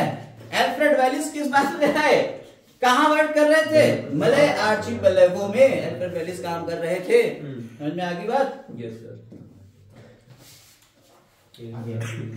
क्वेश्चन के ऊपर फिर आते हैं। What are the evidence of evolution? अब कहना है भाई साहब एविडेंस क्या थे, एवोल्यूशन के क्या एविडेंस थे, एविडेंस क्या थे एवोल्यूशन के? कह रहे हैं life has Indeed taken place on earth has come from many quarters. जो हमारी लाइफ है वो बहुत सालों में बहुत अलग अलग समय पे आई। फॉसिल्स हमारे जो हैं वो रिमेन्स हैं किसके, hard part of life form. देखिए यहां से फॉसिल्स के ऊपर आपका डेफिनेशन बन जाती है। Fossils are remains of hard part of life form found in rocks, और रॉक में सेडिमेंटेशन हुआ, धीरे धीरे दबते चले गए। And a cross section of earth crust indicate, rock का जब हमने क्रॉस सेक्शन किया, हमने काटा तो पता चला भाई साहब ये वाली जमीन बहुत पुरानी, फिर ये उससे कम, ये उससे कम, ये उससे कम, सबसे ऊपर वाली लेटेस्ट जमीन बनी हुई है। तो उससे हमें पता चला कि arrangement of sediments one cover the during the long history of earth, और हमें पता चला कि ये जो अरेंजमेंट है ये पुराने कई सालों में हुआ होगा। Different age rock sediment contains fossils, और हर एज में देखिए ये हमारी रॉक है, चट्टान है कोई, इस चट्टान को अगर आप काटेंगे तो जितनी ऊंचे पे मिट्टी होगी वो उतनी लेटेस्ट है, जितने नीचे पे मिट्टी होगी वो उतनी पुरानी। और अगर इसमें दबे हुए होंगे फॉसिल्स तो सबसे पुराने फॉसिल, इसके अंदर आएंगे तो कम, ये उससे कम, ये उससे कम। अगर अपने यहाँ हड्डी खोल देंगे तो कहेंगे साहब ये तो बकरे की है, समझ में आई बात या नहीं? तो बकरा हो मुर्गा तो मिल जाएगा यही दबा हुआ, लेकिन अगर नीचे आ जाएंगे बहुत नीचे तो डायनासोर भी दबा हुआ मिल सकता है। समझ में आ गई बात या नहीं? तो यही कह रहे हैं डिफरेंट एज रॉक, अलग अलग एज की चट्टानें contains fossils of different life forms, अलग अलग लाइफ के फॉसिल्स जो हैं वो कंटेन कर रहे हैं, वो probably died during the formation of a particular sedimentation, और वो पर्टिकुलर सेडिमेंटेशन से बने होंगे। Some of them appear similar modern organism, और उसमें हमारे जैसे भी कुछ मॉडर्न ऑर्गेनिज्म जैसे भी चीजें होंगी। They represent extinct organism जैसे डायनासोर। हमारी मॉडर्न फॉर्म भी उसमें कहीं ना कहीं होगी, लेकिन वो अब कैसी हैं, एक्सटिंक्ट है, जैसे हमारे डायनासोरस। छिपकली के नानी। ये फिर वही आ गई बात, क्या हिंदी वर्जन आगे रखते हैं। Study of fossils. और फॉसिल्स के हमें स्टडी से पता चला कि sedimentary layer indicates the geological period in which they exist. तो हमने जब सेडिमेंट, तो हमने क्या करा, हम दो चीजों को मिलाना है, हमने अपनी बायोलॉजी को और जियोलॉजी को एक साथ मिला दिया, यानी भूगर्भ विज्ञान, यानी जमीन के अंदर का विज्ञान, यानी कि जमीन कितनी पुरानी है, जितनी पुरानी चट्टाने हैं, तो जितनी पुरानी चट्टाने होंगी उतनी पुरानी वो लाइफ भी तो होगी। जैसे आज हमने तुमसे भी कहा कि आज हमारे यहां दब रहे हैं बकरे, भैंसे, मुर्गे, सुअर और भी बहुत सारी चीजें ये दब रही ठीक है, ठीक है। लेकिन अगर यही चीज हम 10 लाख साल बाद देखें तो 10 लाख साल बाद उन लोगों को पता चलेगा कि भाई साहब यहाँ मुर्गे जैसी कुछ चीजें हुआ करती होंगी, यहाँ बकरे जैसी कुछ चीजें हुआ करती होंगी, यहाँ अरहान जैसी कुछ चीजें हुआ करती होंगी जिनके बाल भी हुआ करते थे। ठीक है, तो ये सब चीजें हैं। तो the study showed that the life forms varied over a period of time, restricted to the certain geological time span. फिर कह रहे हैं hence new forms of life have arisen at different times. तो पता चला कि नई नई फॉर्म्स अलग अलग टाइम पे आ रही हैं। और भाई साहब ये सारे एविडेंस जो फॉसिल्स के एविडेंस थे, हमने उन्हें क्या कह दिया, उन्हें कह दिया हमने पैलियोंटोलॉजिकल एविडेंस। याद करिए फॉसिल्स की स्टडी को क्या कहते हैं, पैलियोंटोलॉजी। फॉसिल्स की स्टडी क्या कहला रही है, पैलियोंटोलॉजी कहला रही है। जीवाश्म विज्ञान, जीवाश्म विज्ञान संबंधी छाप छिपाएगी। ठीक, आगे बढ़ते हैं।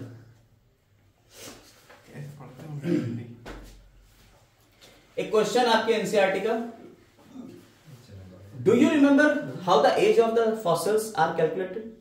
Do you recollect the method of radioactive dating and principles behind the procedure? Carbon dating. हाँ देखिए यहाँ पे वो कह रहे हैं कि क्या आप एज निकाल सकते हैं फॉसिल्स कैसे होती है और क्या आप रिकलेक्ट कर सकते हैं? तो हाँ, आप यहाँ पे देख सकते हैं कि फॉसिल्स की एज कई मेथड से निकाली जा सकती है, जैसे uranium lead technique, carbon dating technique, ये सारी लिखी हुई है, आप पढ़ के अपने आप से समझ जाइएगा। इसके बाद पोटेशियम ऑर्गन मेथड और एक और मेथड आता है इलेक्ट्रॉन स्पिन रेजोनेंस, ये लेटेस्ट। ठीक, इस तरह से हम डेट कर लेते हैं, हम निकाल लेते हैं कि अनुमान लगा लेते हैं कि कितना पुराना है। ये कुछ टेक्निक्स हैं जिनसे हम फॉसिल्स का रिकॉर्ड मेंटेन कर लेते हैं। अगर आपको चाहिए तो इसका स्क्रीनशॉट ले लीजिएगा, पढ़ लीजिएगा, मैं सकता हूं इससे आगे। अब एक फॉसिल के बारे में हम पढ़ाई करेंगे जो कि एनसीईआरटी में नहीं दिया हुआ है, सिर्फ एक नाम दिया हुआ है, आर्कियोप्टेरिक्स। ठीक है, आर्कियोप्टेरिक्स जो है ये बेचारा कनेक्टिंग लिंक है किसका किसका, बर्ड और रेप्टाइल। और ये जुरासिक पीरियड की रॉक्स में देखने को मिला था। और इसमें बर्ड्स और रेप्टाइल के कैरेक्टर मिलते हैं। रेप्टाइल में जो कैरेक्टर है, इसकी जो बॉडी एक्सिस थी वर मोर और less lizard like, a long tail is present, bones are not pneumatic, pneumatic मतलब hollow, इनकी bones hollow नहीं थी। jaws are provided with similar teeth, इसके जबड़ों में दांत थे। the head bears a typical repetition plane, ठीक है, and the finger terminates in claws, presence of weak sternum, इसमें sternum weak मिलती थी, और presence of free caudal vertebrae as found in lizard। ये सारे कैरेक्टर इनके कैसे थे, रेप्टिलियन कैरेक्टर थे, यानी कि सांप और लिजार्ड छिपकलियों वाले कोई कैरेक्टर थे, क्रोकोडाइल वाले कैरेक्टर हो सकते हैं, ये सब रेप्टाइल्स। लेकिन अब आगे बढ़े तो पता चला साहब इसमें बर्ड के भी कैरेक्टर आ रहे हैं, यानी एवियन कैरेक्टर भी आ रहे हैं। तो एवियन कैरेक्टर में क्या है, presence of feathers on the body, the two jawed, दो जॉ हैं जो कि जबड़े किसमें बदल गए हैं, बीक में चोंच में बदल चुके हैं। Forelimbs were formed into wings, forelimbs wing में बदल गए।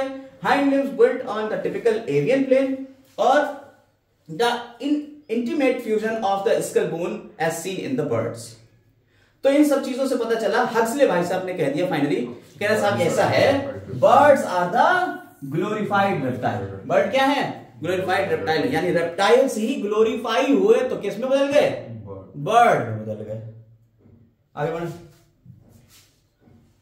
ये आपके एनसीईआरटी का एक डायग्राम, और एनसीईआरटी का जो डायग्राम है इसको आपको ध्यान से पढ़ना है। ठीक है, आप देखिए डायनासोर्स के बारे में है, क्रोकोडाइल्स का पूरा दिया हुआ है, पूरी फैमिली इन्होंने दे दी। ब्रांकियोसोरस, ब्रांकियोसोरस से कौन आ गए, स्टीगोसोरस, सोरस। उससे आगे कौन आए?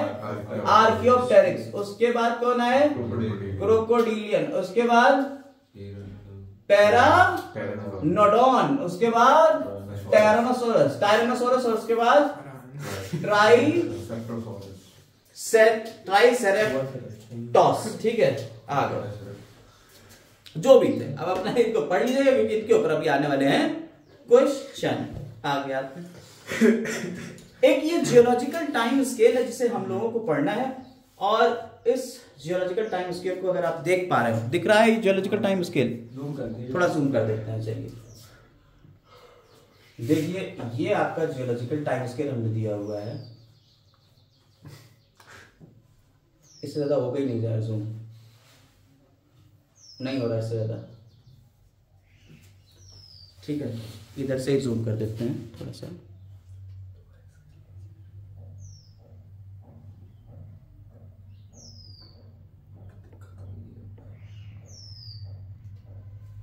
देखिए, यहां आपका आर्कियोजोइक है, नहीं आ रहा सर। नीचे से ऊपर की तरफ आ नहीं रहा क्या?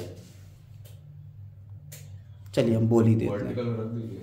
हाँ, इधर साइड में रख के वर्टिकल में फोन कर। देख नहीं हो पा रहा है तो बात नहीं है, मैं ऐसे दिखा दे रहा।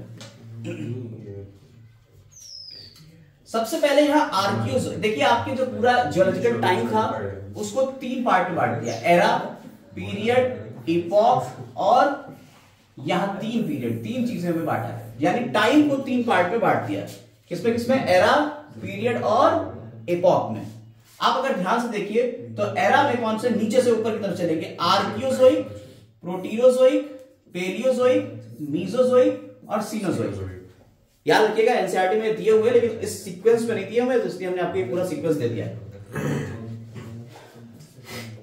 इसके बाद आता है कैम्ब्रियन, ओर्डोविस। अगर देखिए पीरियड्स की बात करें तो देखिए आर्कियोजोइक, प्रोटीरोजोइक को तो इसके पीरियड्स में नहीं बांटा, लेकिन हमने पेलियोजोइक को हमने पीरियड्स में बांट दिया।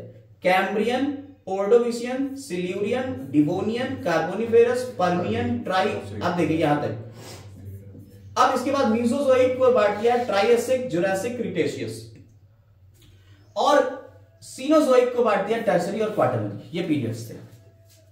इसके बाद हमने और भी छोटा करा, यानी और बड़ा टाइम था तो इपॉक में बांट दिया, और इपॉक को हमने Palaeocene, Eocene, Oligocene, Miocene, Palaeocene, Pleistocene और रीसेंट या होलोसीन का, या इसी को एंथ्रोपोसीन भी कहते हैं। हम लोग का जो चल रहा है एरिया ह्यूमंस वाला। अब इसमें क्या क्या हुआ और क्या चीजें आई उसके ऊपर थोड़ा सा डिस्कशन कर लेते हैं कि आपकी कौन कौन सी चीजें यहां पे आई। अगर बात करी जाए तो आपके origin of invertebrates, jawless fishes कब आई हैं? ओर्डोविशियन पीरियड में आई। ओरिजिन ऑफ जॉर्ड फिशेस सिल्यूरियन में आई। डिवोनियन में ओरिजिन ऑफ एम्फीबियंस आए हैं। कार्बोनिफेरस में ओरिजिन ऑफ रेप्टाइल्स हैं, विंग्ड इंसेक्ट हैं, विंग्ड इंसेक्ट। इसके बाद पर्मियन में एक्सटिंक्शन हो गया मेराइन इनवर्टिब्रेट्स का, सच एज ट्राइलोपॉड्स, और राइज ऑफ मॉडर्न इंसेक्ट, यानी कि विंग से मॉडर्न इंसेक्ट की तरफ बढ़ चुके हैं। इसके बाद आते हैं ट्राइएसिक के ऊपर, तो यहां डायनासोर का राइज हुआ, उदय हुए। पहले एग लेइंग मैमल्स भी यहीं देखने को मिले। और राइज के बाद जब यहां पूरा वर्चस्व आ गया, एज ऑफ रेप्टाइल, जुरासिक, बहुत इंपॉर्टेंट। कभी कभी इसमें एरा पूछते हैं एज ऑफ रेप्टाइल्स का, तो क्या है वो? मीसोजोइक एरा है। अगर पीरियड पूछे तो एज ऑफ रेप्टाइल क्या है? जुरासिक पीरियड है। याद रखिएगा, दोनों बातें पकड़िएगा। क्रिटेशियस में बड़े बड़े रेप्टाइल्स जो थे वो धीरे धीरे खत्म होने लगे। अब पेलियोस, आप याद देखिए पीरियड्स में आ जाते हैं। टर्शियरी को फिर फर्दर बांट दिया गया, 1 2 3 4 5 में। कह रहे हैं पेलियोसीन, इसमें क्या है? Rise of first primate. Eocene, diversification of placental mammal.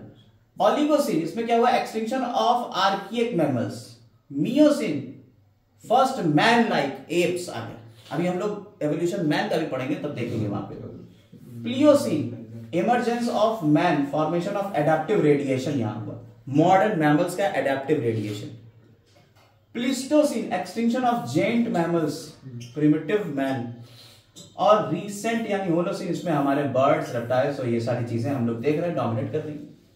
अगर यहीं आ जाए हम लोग प्लांट्स के ऊपर, तो प्लांट्स पे अगर हम आएंगे तो वहां देखेंगे कि सबसे पहले अर्लीस्ट स्पोर बियरिंग प्लांट कब आए थे? सिल्यूरियन में आए थे।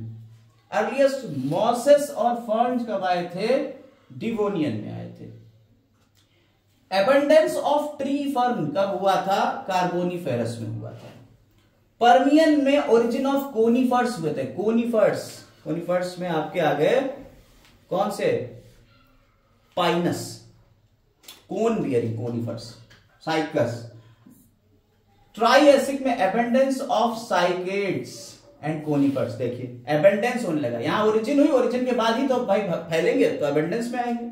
फिर ओरिजिन ऑफ फ्लावरिंग प्लांट्स कब हुआ? ज्यूरासिक पीरियड में। देखिए ओरिजिन ऑफ फ्लावरिंग प्लांट हुआ, और यहीं पे जो जिम्नोस्पर्म थे ना, ज्यूरासिक पीरियड में बहुत ज्यादा ही जिम्नोस्पर्म थे।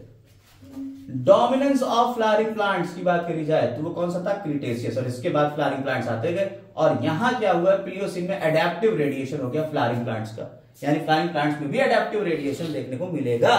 बहुत सारी चीजें आउट ऑफ द बॉक्स है, बट यहां हमने आपको चीजें समझा दी हैं, और इसको याद करने के लिए ये कुछ चीजें दी हुई हैं।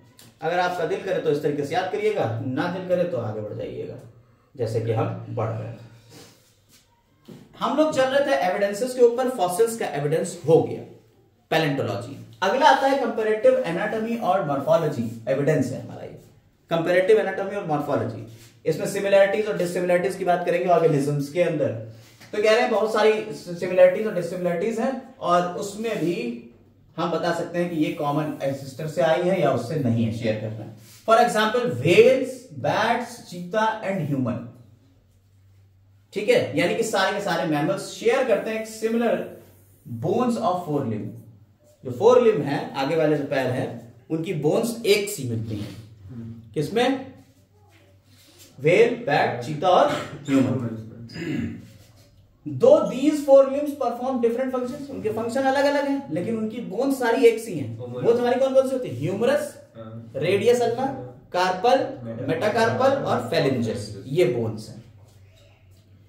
कह रहे सारी के सारे जैसे हमारा हाथ है, हमारा हाथ किसी चीज को ग्रैब करने के लिए, चीता जो है वो उससे दौड़ रहा है, वेल्स के फ्लिपर है वो उससे तैर रहे हैं, बैट है वो उससे उड़ रहा है सब मैमली, और सबके आगे वाले हाथ जो है वो सब एक से ही बने हुए, लेकिन सबके फंक्शन अलग अलग हैं।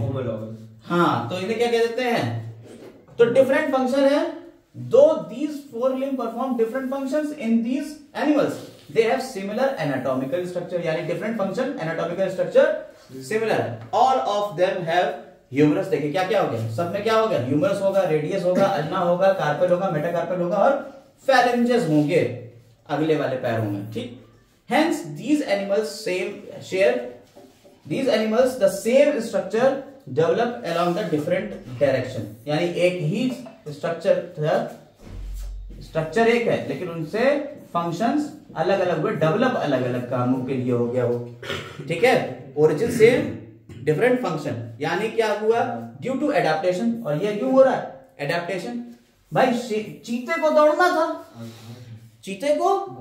था, तो उसने अपने पैरों को उस तरीके से, बैट को उड़ना था, उसने अपने हाथों को उस तरीके से डेवलप किया, आदमी को कुछ और करना था हाथों से, उसने किसी और तरीके से डेवलप कर लिया। ठीक है, और इस तरीके से इनका अलग अलग एडेप्टेशन हुए, अलग अलग नीड्स के अकॉर्डिंग। इंसान की नीड ही अलग है, तो क्या करेगा वो बेचारा? खेती करना उसे। This is called divergent evolution, यानी कि एक जगह से निकले और डाइवर्ज हो गए। ठीक है, अपसारित। ठीक है, अपसारित यानी डाइवर्ज हो जाना। And these structures are homologous. तो होमोलॉगस ऑर्गन्स क्या होते हैं? होमोलॉगस ऑर्गन्स होते हैं जिनकी एनाटॉमिकल स्ट्रक्चर सेम हो, बट उनके फंक्शंस अलग हों, उन्हें हम होमोलॉगस ऑर्गन्स कहते हैं। और होमोलॉगस ऑर्गन्स हमेशा डाइवर्जेंट एवोल्यूशन को बताते हैं। और रेडिएट हो रहा है ये, एडेप्टिव रेडिएशन भी होमोलॉगस ऑर्गन से ही हम एक्सप्लेन कर सकते हैं। आते हैं आगे, चलिए तुलनात्मक चारित्रिकी, छोड़िए इसको। देखिए हम लोगों ने यहाँ पे, ये तो छोड़ दो, ये वाला देखिए, यहाँ ब्रेन्स को हमने कंपेयर करा।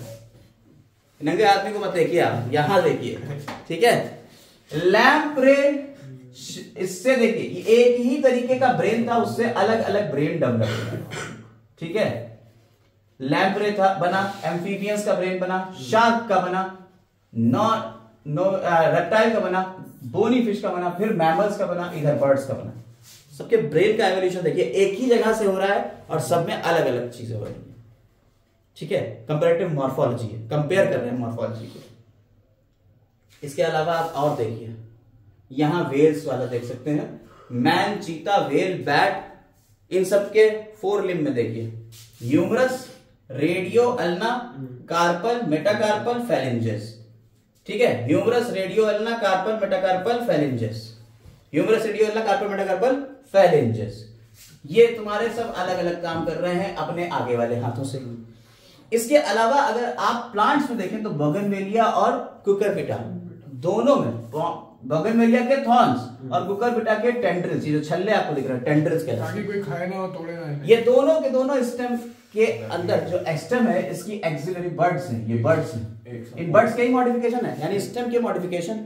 अब इनका फंक्शन अलग अलग है। थॉर्न क्या कर रहा है? प्रोटेक्शन के लिए है, और एक सपोर्ट के लिए, और ये कुकुरबिटा थॉर्न का टेंड्रिल्स सपोर्ट के लिए आ रहे हैं। ये भी होमोलॉगस ऑर्गन के एग्जांपल हो गए। एक ये होमोलॉगस में दिख जाता है आपको हार्ट का एवोल्यूशन। आप देखिए ये फिश का हार्ट है, ये फ्रॉग का हार्ट है, ये रेप्टाइल का है, ये बर्ड का है और ये मैमल का है। इन सब के हार्ट में कुछ सिमिलरिटीज हैं, सब में एक ही तरफ से सब में जो है आपको वो मिल रहा है एट्री और वेंट्रिकल, सब में मिल रहा है एट्री और, किसी में 2 मिल रहे हैं, किसी में 3 मिल रहे हैं, एट्री और वेंट्रिकल दोनों मिल रहे हैं। और पंपिंग का सिस्टम भी वैसा ही है लगभग। तो इस तरीके की चीजें आपको मिल रही है। तो क्या होता है? होमोलॉगी इंडिकेट कर रहा है कॉमन एंसेस्ट्री, यानी कि आप मैमल बन गए आप, लेकिन आपके एंसेस्टर पुराने फिश ही थे, यानी कि आपकी सबकी एंसेस्ट्री यानी कि आपके पूर्वज सब एक ही थे, कॉमन थे। एम्ब्रियो में सर्कल भी शो करता है। हाँ, एम्ब्रियो में। द एग्जांपल्स ऑफ वर्टिब्रेट देखिए एनसीईआरटी में हार्ट और ब्रेन हमने दिखा दिया, हार्ट और ब्रेन का। ठीक है, प्लांट्स में भी होता है, कुकुरबिटा रिप्रेजेंट्स होमोलॉगी, बोगनवेलिया और कुकुरबिटा, थॉर्न्स ऑफ बोगनवेलिया और टेंड्रिल्स ऑफ कुकुरबिटा, ये क्या है? रिप्रेजेंट कर रहे हैं होमोलॉगी। क्लियर है? हिंदी में यहां लिखा हुआ है, देख सकते हैं। आगे बढ़ते हैं। Homology is based on divergent evolution. अभी हमने आपको बताया कि होमोलॉगी किसके ऊपर है? डाइवर्जेंट। और एनालॉगी इसका अपोजिट, एनालॉगस इसका बिल्कुल अपोजिट है। यानी होमोलॉगस का मतलब है ओरिजिन सेम थी, फंक्शंस अलग अलग थे। ये क्या था? होमोलॉगी। रेडिएट हो जा रहे थे, डाइवर्ज हो जा रहे थे, डाइवर्जेंट इवोल्यूशन। लेकिन एनालॉगस में ओरिजिन अलग अलग तरीके की है, कोई किसी तरीके से, कोई किसी तरीके से, कोई किसी तरीके से, कोई किसी तरीके से पैदा हुआ, कोई कहीं जाके डेवलप हो रहा है, कोई कहीं जाके, लेकिन सबकी हरकतें सेम। लड़के यहां पैदा हुए, लड़के अमेरिका में पैदा हुए, लड़के लंदन में पैदा हुए, हरकतें सबकी ससुरों की एक ही सी। ठीक है, तो क्या हो रहा है? ये यानी कि क्या हुआ? एडाप्टिव कन्वर्जेंस है, ये कन्वर्जिंग इवोल्यूशन हो रहा है एनालॉगस ऑर्गन। समझ में आ गई बात या नहीं? तो इसे क्या कह रहे हैं हम? एनालॉगस ऑर्गन्स वो हैं जिनके स्ट्रक्चर्स डिफरेंट है बट उनका फंक्शन सेम है। जैसे चिड़िया उड़ और मच्छर उड़, दोनों उड़, लेकिन दोनों के विंग्स अलग अलग। और बैट भी साथ में उड़े तो उसके भी विंग अलग, तीनों के विंग्स अलग अलग, लेकिन फंक्शन तीनों का उड़ उड़ उड़। समझ में आ गई बात? नहीं समझे? उसी को हम यहां एक्सप्लेन कर रहे हैं। आइए देखते हैं जल्दी से। देखिए, कह रहे हैं wings of butterfly and birds. ठीक, इसके बाद कह रहे हैं analogous structures are result of convergent evolution. हमने आपको बता दिया कन्वर्जेंट इवोल्यूशन है, different structures evolving from the same function, और सेम फंक्शन होता है, अलग अलग स्ट्रक्चर्स हैं। अदर एग्जांपल क्या है? Eye of octopus and mammals. Octopus की आई देख लो और मैमल्स की देख लो, ये भी एक एग्जांपल है किसका? एनालॉगस का। Flippers of penguin and bats. Octopus की आई जो होती है, आंख, वो स्पॉट्स की जैसी है, और उसको आप ये नहीं कह सकते कि उसमें आई बॉल होगी और रेटिना होगा और ये होगा और वो होगा, लेकिन उसका फंक्शन सेम है, वो डिटेक्ट कर रहा है लाइट। बिल्कुल वैसे ही हमारी आंखें हैं, उसका भी फंक्शन सेम है, डिटेक्ट कर रहे हैं लाइट, लेकिन इनके स्ट्रक्चर्स दोनों के अलग अलग है। वो इनवर्टिब्रेट है, हम वर्टिब्रेट है। क्लियर हो गई? ऐसे ही फ्लिपर्स ऑफ पेंगुइन और डॉल्फिन। पेंगुइन जो है ये बर्ड है और डॉल्फिन जो है वो मैमल है, और दोनों के दोनों फ्लिपर से पानी में तैरने के लिए बने हुए हैं, लेकिन दोनों के स्ट्रक्चर्स अलग अलग हैं, फंक्शन दोनों के सेम। इसके अलावा क्या हो रहा है, they can one can say that it is similar habit. अब यहां पे थोड़ा सा पॉइंट को समझने वाली बात है, थोड़ा सा हम इसको धीरे धीरे आपको समझाते हैं।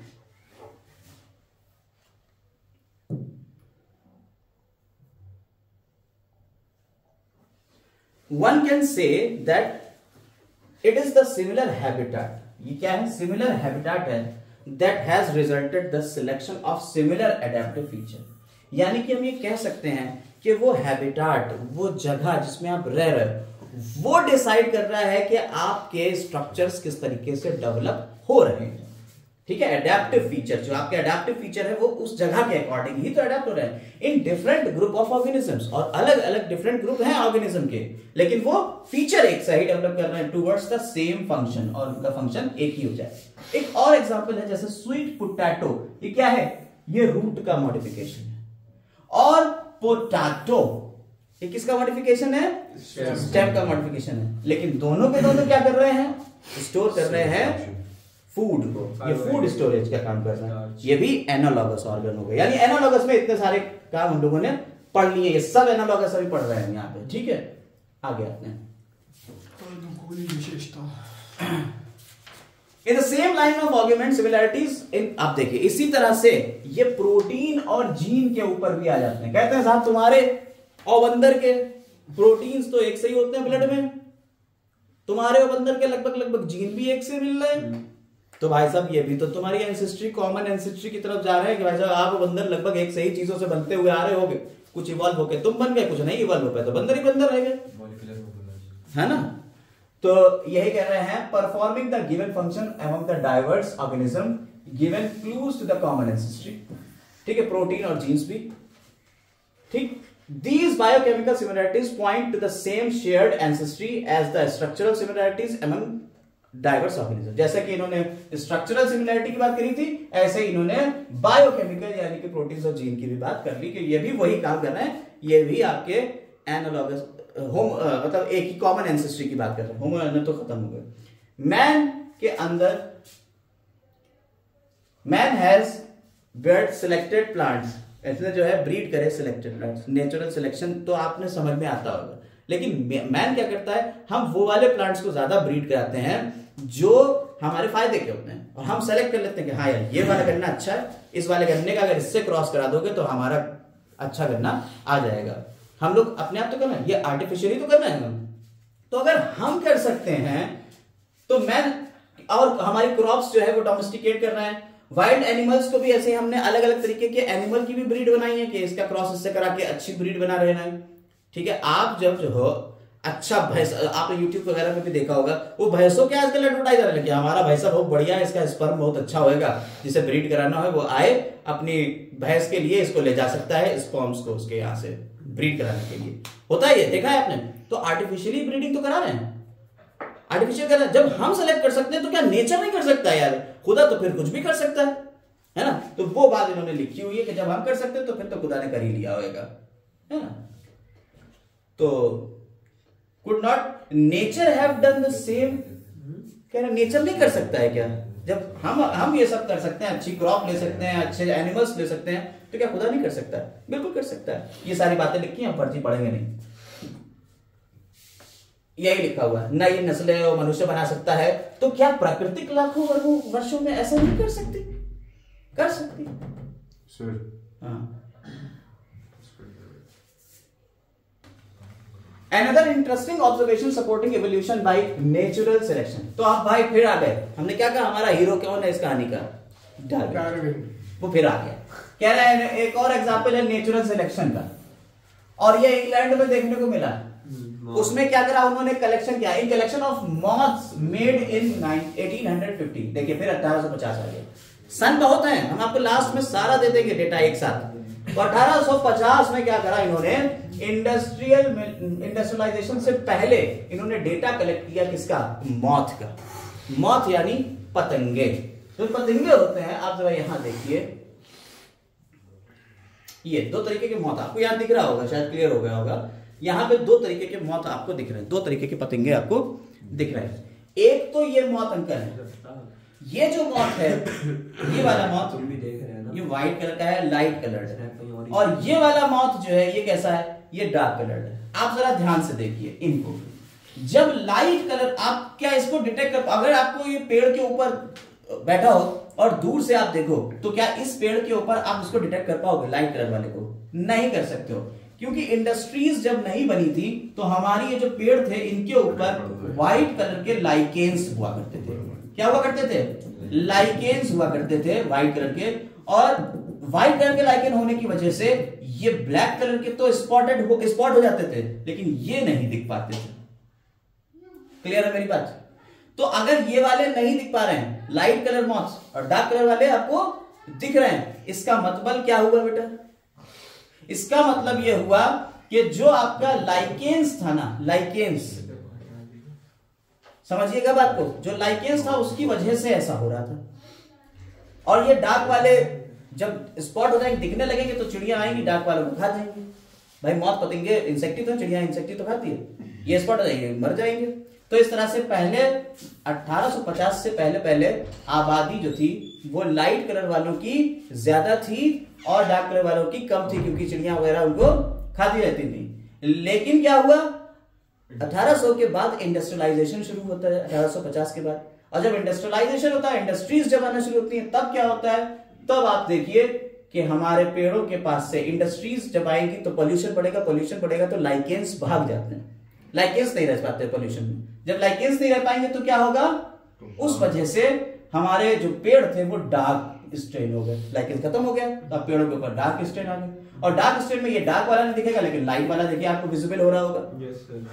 तो ये व्हाइट वालों की संख्या अचानक से घटने लगी और डार्क वालों की अचानक से बढ़ गई। और मेलानिन पिगमेंट की वजह से ही कलर आता है, तो डार्क वालों की वजह से ज्यादा कलर आ रहा है, डार्क पिगमेंट ज्यादा बन रहा है, मेलानिन। तो इस इंडस्ट्रीज की वजह से मेलानिन पिगमेंट ज्यादा बढ़ा, इसी कहते हैं industrial melanism.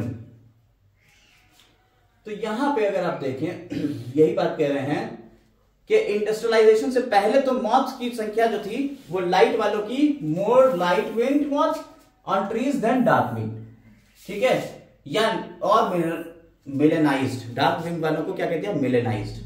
However in collection carried out 1920 में जब ये कलेक्शन किया गया तब पता चला कि साहब इसका रिवर्स हो गया, ठीक है, there were more dark wing. तो यहां ज्यादा थे कौन से, डार्क विंग्ड वाले, यानी कि काले वाले ज्यादा हो गए थे। इस घटना क्या कह दिया, इंडस्ट्रियल मेलानिज्म कह दिया। और एक्सप्लेनेशन तो हमने आपको बता ही दिया है, वही है, आप पढ़ सकते हो अपने आप से। हिंदी में पढ़ने के लिए, ये धुआं और कालिक के कारण पेड़ों के तने के काले हो गए और इस स्थिति में शिकारियों के कारण सफेद पंख वाला पतंगा जीवित नहीं रहा, बल्कि काले पंखों वाला पतंगा जीवित रहा। अच्छा, पतंगे का नाम क्या था, बेट्सन बेटिलेरिया। अभी क्वेश्चन आंसर में आ रहा है, आगे आते हैं। तो इस घटना को क्या कह दिया, इंडस्ट्रियल मेलानिज्म कह दिया।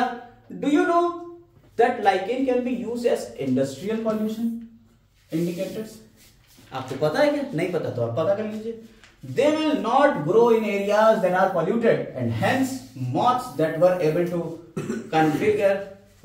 camouflage themselves, that is the hide in background, survived. जो हाइट पे बैकग्राउंड जैसा होगा वैसे ही अगर रहेंगे तो सर्वाइव कर जाएंगे, अगर उनका बैकग्राउंड और वो अलग अलग होंगे तो सर्वाइव नहीं कर पाएंगे। तो लाइकेंस जो है वो पोल्यूशन इंडिकेटर है, क्योंकि ये जो पोल्यूशन एरिया है वहां लाइकेंस नहीं होंगे। तो वही बात कही, सर्वाइवल की बात आ गई यहां पे भी। नेचर नहीं तो सेलेक्ट कर लिया भाई, नेचर में दो तरीके के मौत थे, एक व्हाइट कलर का था और एक डार्क कलर का था। डार्क कलर वाला सर्वाइव नहीं कर पाया तब जब इंडस्ट्रीज नहीं थी, लाइट वाला सर्वाइव कर गया क्योंकि वहां पे लाइकेंस थे पेड़ों के ऊपर, आराम से सर्वाइव कर गया। लेकिन जिसका जैसे ही उल्टा हुआ, 1920 आया, इंडस्ट्रीज बढ़ने लगी, तो क्या हुआ, तो डार्क वाला सर्वाइव कर गया और लाइट वाला सर्वाइव नहीं कर पाया, यानी वेरिएशन थे। तो नेचर नहीं तो सेलेक्ट किया उन वेरिएशंस को, तो इसे क्या कहते हैं, नेचुरल सिलेक्शन। तो industrial melanism by natural selection, या नेचुरल सिलेक्शन का एक एग्जांपल हो गया इंडस्ट्रियल मेलानिज्म।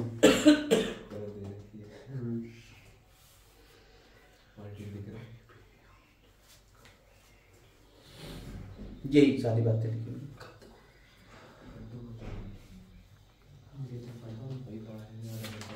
यहाँ एक पॉइंट को पकड़िएगा, तो यहाँ लिखा हुआ है remember that no variation completely wiped out. कोई भी वेरिएशन पूरी तरह से नहीं खत्म होता है, ठीक है, थोड़े बहुत तो बहुत बचे ही रहेगा उनके।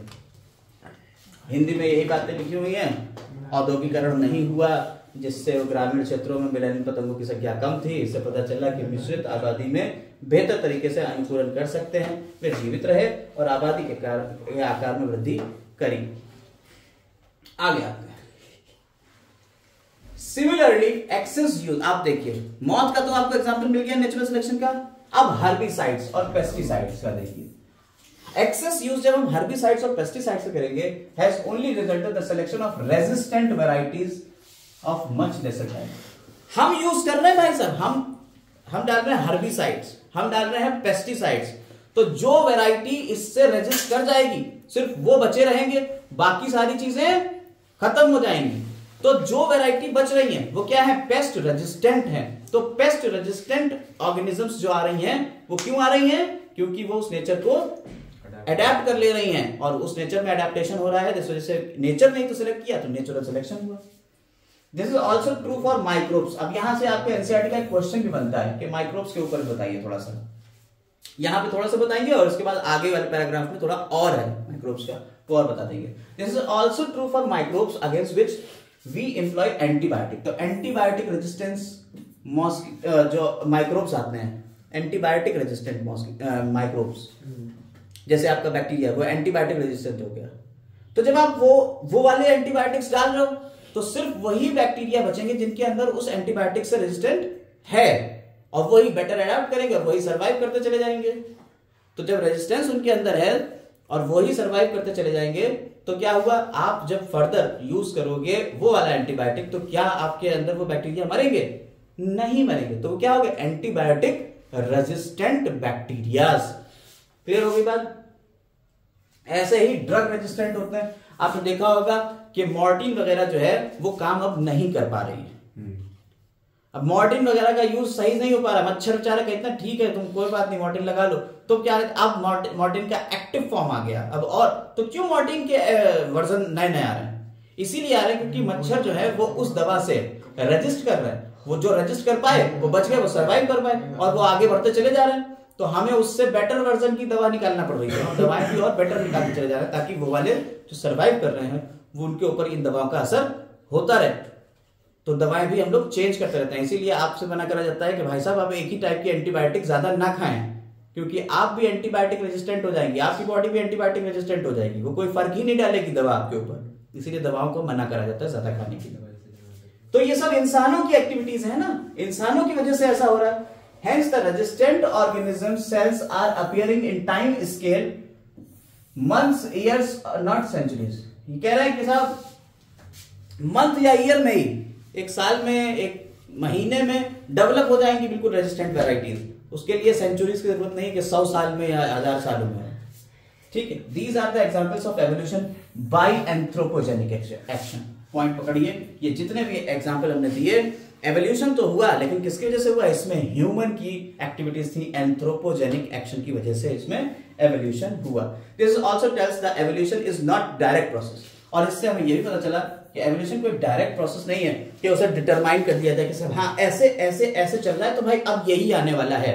ये कोई ऐसा डायरेक्ट प्रोसेस नहीं है जिसको आप डिटरमाइन कर लें। ठीक है, it is the stochastic process. ये अजब तरीके का प्रोसेस है, based on chance events. Chance events है, अगर ऐसी परिस्थिति आई तो वो वाली चीजें सर्वाइव कर गई, अगर ऐसी परिस्थिति नहीं आई तो वो वाली चीजें सर्वाइव नहीं कर पाई।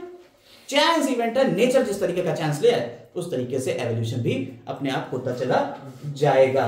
Nature and chance mutation in organism, और म्यूटेशन भी इसका एक बड़ा कारण बनेगा। आगे चल के हम म्यूटेशन थ्योरी पढ़ेंगे अगले लेक्चर में, इस लेक्चर में तो नहीं। तो यहां पे आपका हिंदी वाला वर्जन है, जिसको ये पढ़ना हो तो वही इसको पढ़ सकते हैं। आगे आते हैं, similarity excess use of herbicides pesticides, ये तो सब हो चुका है। आइए इसके ऊपर आज लेक्चर में इतना ही। हो गया चलिए। Continuity of germplasm, theory of continuity of germplasm किसने दिया था? याद रखिए वीजमान ने theory of continuity of germplasm दिया। कंटिन्यूटी ऑफ जर्मप्लाज्म क्या था? तो वीजमान कहते थे कि जो आपके अंदर प्लाज्मा, एक ऑर्गेनिज्म उसके अंदर दो तरीके के प्लाज्मा होते हैं, एक होता है सोमैटोप्लाज्म और एक होता है जर्मप्लाज्म। जर्मप्लाज्म वो होता है जो गैमीट्स बनाता है, सोमैटोप्लाज्म वो होता है जो सोमैटिक सेल्स में है। ठीक है, तो आपकी सोमैटिक सेल्स तो आपके अंदर ही रहती, लेकिन जो गैमीट्स बनाता है वो किसी दूसरे ऑर्गेनिज्म, वो अगली ऑर्गेनिज्म बनाएगी। आपका बच्चा गैमीट से तो आ रहा है, तो जर्मप्लाज्म जो है वो आपके अगली जनरेशन में पास हो रहा है, और उस बच्चे का जर्मप्लाज्म उससे अगली जनरेशन में पास हो रहा है। यानी जर्मप्लाज्म की तो कंटिन्यूटी रहती है। तो ये कंटिन्यूटी ऑफ जर्मप्लाज्म किसने दिया था? वीजमान ने दिया था इस थ्योरी को। Birbal Sahni institute of palaeontology, हाँ याद रखिए ये लखनऊ में है। बोटेनिकल गार्डन लखनऊ में, बोटेनिकल गार्डन अलग है, Birbal Sahni institute of palaeontology जो है ये आपका लखनऊ में। Resemblance between widely different groups due to common adaptation, common adaptation हो रहा है, ठीक है, और वो बिल्कुल अलग अलग थे और एडेप्टेशन सबका एक सा ही हो गया, सब उड़ने लगे। इसे क्या कहेंगे? कन्वर्जेंट एवोल्यूशन कह देंगे यार। समझ में आई? देखिए आपके एनसीईआरटी की लाइंस अगर ढंग से समझ नहीं तो सारे तरीके क्वेश्चन निकल जाते हैं। अगला क्वेश्चन यहां आ गया, देखिए अभी आपको बताया था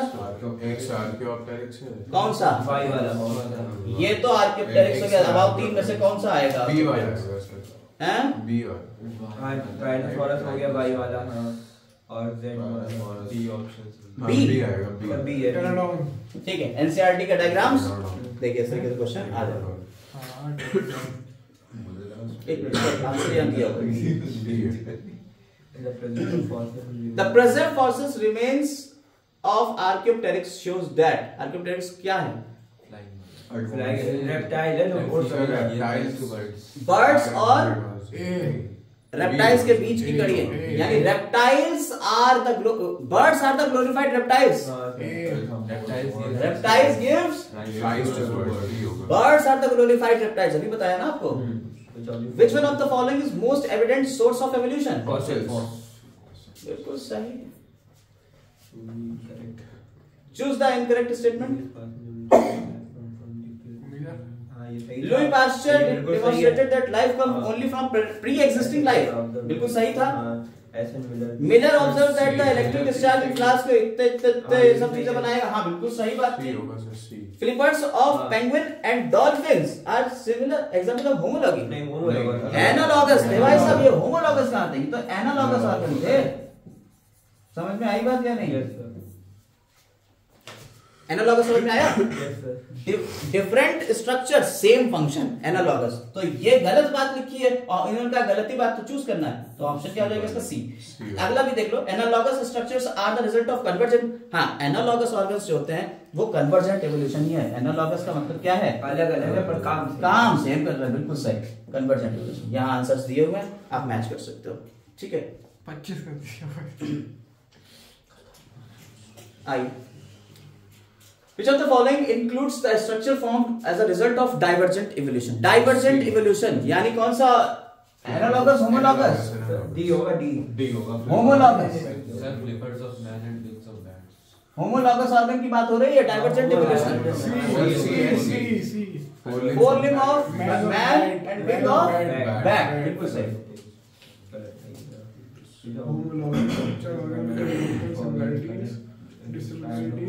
Which of the following correctly describes the homologous structure? अब कह रहा है homologous structures की बात कर रहा है।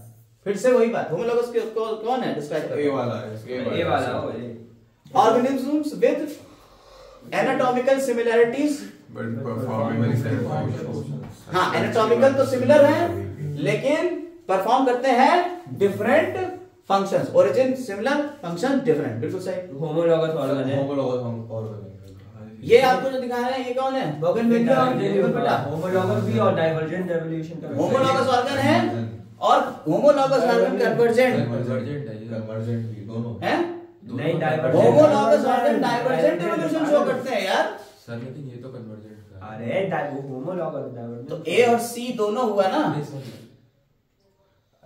अरे होमोलॉगस ऑर्गन जो होते हैं जिनकी ओरिजिन सेम होती है, नहीं, फंक्शंस अलग अलग हो गए ये तो origin से डाइवर्जेंट इवोल्यूशन नहीं हुआ। ऊपर देखो तुमने बताया वर्जन वाले में वो लगा था फोल name of man ring of bright वाला। होमोलॉगस ऑर्गन क्या है? Similar in origin, different in function. तो ओरिजिन जब सेम रहेगी, ओरिजिन इनकी क्या हो रहा है? ठीक है, फंक्शन फोन हैंग कर फिलहाल होमोलॉगस ऑर्गन ओरिजिन सेम रहती है, डिफरेंट इसका फंक्शन हो जाता है, ठीक है। ओरिजिन इसकी सेम है और अलग स्ट्रक्चर सेम है और काम अलग अलग हो रहे हैं। यार ये बताओ, बोगनवेलिया जो है इसकी ओरिजिन सेम है, कुकरबिटा में जो ये टेंड्रिल्स हैं इसकी ओरिजिन सेम है, थॉर्न्स की ओरिजिन सेम है, ये दोनों स्टेम से निकल रहे हैं, बर्ड्स के मॉडिफिकेशन है, ठीक है, लेकिन इनके काम अलग अलग है। हाँ सर। तो अगर काम अलग अलग है तो यार ये अलग अलग काम कर रहे हैं ना, डाइवर्ज हो गए ना, फैल गए ना, तो डाइवर्जेंट इवोल्यूशन। और होमोलॉगस तो थे ही थे ये, तो इसके आंसर क्या हो जाएगा? समझ में आएगा? आंसर यहाँ नीचे लिखे हुए आप देख सकते हैं। क्लियर हो गई बात? आगे आइए। Which one of the following options give one correct example of convergent evolution and divergent evolution? आपको देखना है कन्वर्जेंट एवोल्यूशन में कौन सा इनमें से करेक्ट है और डाइवर्जेंट एवोल्यूशन में उनमें से कौन करेक्ट है, और दोनों आमने सामने भी होना चाहिए। देख लीजिए कौन सा आएगा। Eye of octopus and mammals.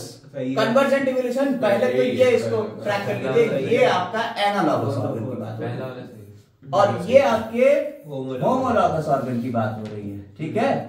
बस अगर आपको ये समझ में आ गया तो एनालॉगस ऑर्गन भाई ये है और homologous organ four limbs of vertebrates हैं सारे, humerus, radius, carpel, metacarpal, phalanges, ये सारे हैं, तो ए जाएगा। क्लियर है? Yes sir. अगला देखिए, सेलेक्ट द करेक्ट स्टेटमेंट। कौन सा करेक्ट स्टेटमेंट है? Four limbs of whale, bat, चीता and humans perform similar functions. सही है। इंडस्ट्रियल मिलेनिज्म डिमॉन्स्ट्रेट नेचुरल से, हाँ इंडस्ट्रियल मिलेनिज्म। नेचुरल सिलेक्शन के देखिए एग्जांपल में अभी इंडस्ट्रियल मिलेनिज्म ने दे दिया, मौत का जो एग्जांपल था। इसके अलावा हमने बात कर ली pest resistant mosquitoes, herbicide resistant mosquito और ड्रग रेजिस्टेंट एंटीबायोटिक्स। ये तीन एग्जांपल आपके हो गए। Fossils are remains part of life forms found on rock. बिल्कुल सही है। तो क्या आ जाएगा? डी वाला option, both B and C. ठीक है। सर डी होगा इसका लास्ट वाला 40 वाले का डी होगा। क्या सिमिलर फंक्शन है क्या इसका? नहीं है, सिमिलर फंक्शन तो नहीं है। हाँ अगला यहाँ पे हो गया। अगला the eye of octopus and eye of cat are, अगर कैट कर दिया, आई ऑफ कैट, कैट भी एक मैमल है, याद रखिएगा। ऑक्टोपस क्या हो गए? एनालॉगस ऑर्गन हो गए। एनालॉगस और कन्वर्जेंट डी, और एनालॉगस ऑर्गन हमेशा कन्वर्जेंट एवोल्यूशन होता है। क्या हो जाएगा? डी। बिल्कुल सही। खत्म। अरे खत्म नहीं बेटा, अभी हैं थोड़ा 47 लेवल करीब है। आगे industrial melanism is observed in peppered moth, proved that dark melanic form of moth has no selective advantage over light in industrial area. Industrial area में जो डार्क वाले थे उनको कोई एडवांटेज नहीं थी लाइट वाले पे। सही बात कह रहा है। डार्क वालों को कहाँ एडवांटेज? लाइट नहीं, डार्क वालों को एडवांटेज थी, लाइट वालों को नहीं थी। तो ये तो उल्टी बात कह रहा है, ठीक है। डी वाला है इसका। दूसरा क्या कह रहा है? डी कह रहा है। तुम्हारा आंसर है डी। डी होगा। डी होगा। True black melanic. वही बचवाए थे ना sir. The lighter form of moth has no selective advantage either in pollution. अरे नहीं यार, कह रहे चाहे पॉल्यूशन हो चाहे ना हो, लाइटर वाले की कोई एडवांटेज नहीं। अरे जब पॉल्यूशन नहीं होगा तो लाइटर वाला एडवांटेज लेगा उसकी। तो ये भी बात गलत लिखी हुई है। तीसरी बात क्या हो गई?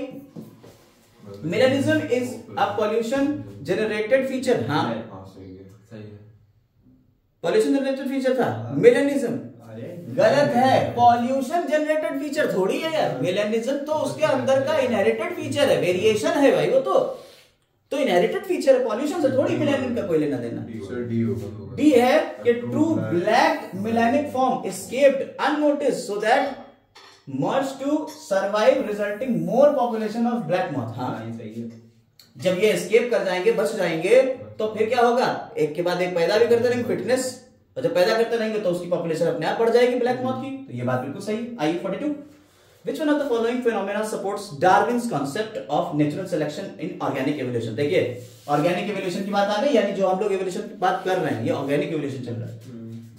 डार्विन की बात को कौन सपोर्ट करता है इनमें से? Development of transgenic animals, production of Dolly the sheep of cloning, prevalence of pesticide resistant insect, pesticide resistant insect. हाँ यही है। यही है डी। अभी हम लोगों ने इसी की तो बात करी। डार्विन भाई साहब सिर्फ तो पेस्टिसाइड की बात हो रही, कहीं उनके डेवलपमेंट की बात नहीं हुई। डॉली शीप जो थी आपकी बायोटेक्नोलॉजी में चले जाएंगे हम लोग। Development of organic form in stem cells, organ transplantation की बात यहाँ डार्विन ने कही नहीं। डार्विन ने तो सिर्फ यही बात करी थी। कि डेवलप हो जाते हैं करेक्टर। ठीक है, Adaptive. आइए आगे। Survival of fittest. Replacement of the lighter coloured variety of peppered moth, Biston betularia. देखिए पेपर्ड मॉथ का नाम है बेटसन बेट्यूलेरिया। ठीक है, ऐसा कोई नेचुरल सिलेक्शन हुआ उससे पॉल्यूशन के चक्कर में क्या होगा? Natural selection. सिलेक्शन। ये नेचुरल सिलेक्शन की तो बात हो रही थी बेटसन बेट्यूलेरिया में। और इसी के साथ आपका ये वाला पार्ट हम खत्म करते हैं। एडेप्टिव रेडिएशन की बात आ रही है, जिसके शायद क्वेश्चंस नहीं मेरे पास है तो क्वेश्चंस तो हैं। एडेप्टिव रेडिएशन करें अगले क्लास में। चाहिए, अगले क्लास में कर लेते हैं एडेप्टिव रेडिएशंस, और इसके आगे की चीजें हम लोग अगले क्लास में करेंगे। बचा हुआ चैप्टर है, तब तक के लिए stay tuned and subscribe. Have a nice day. So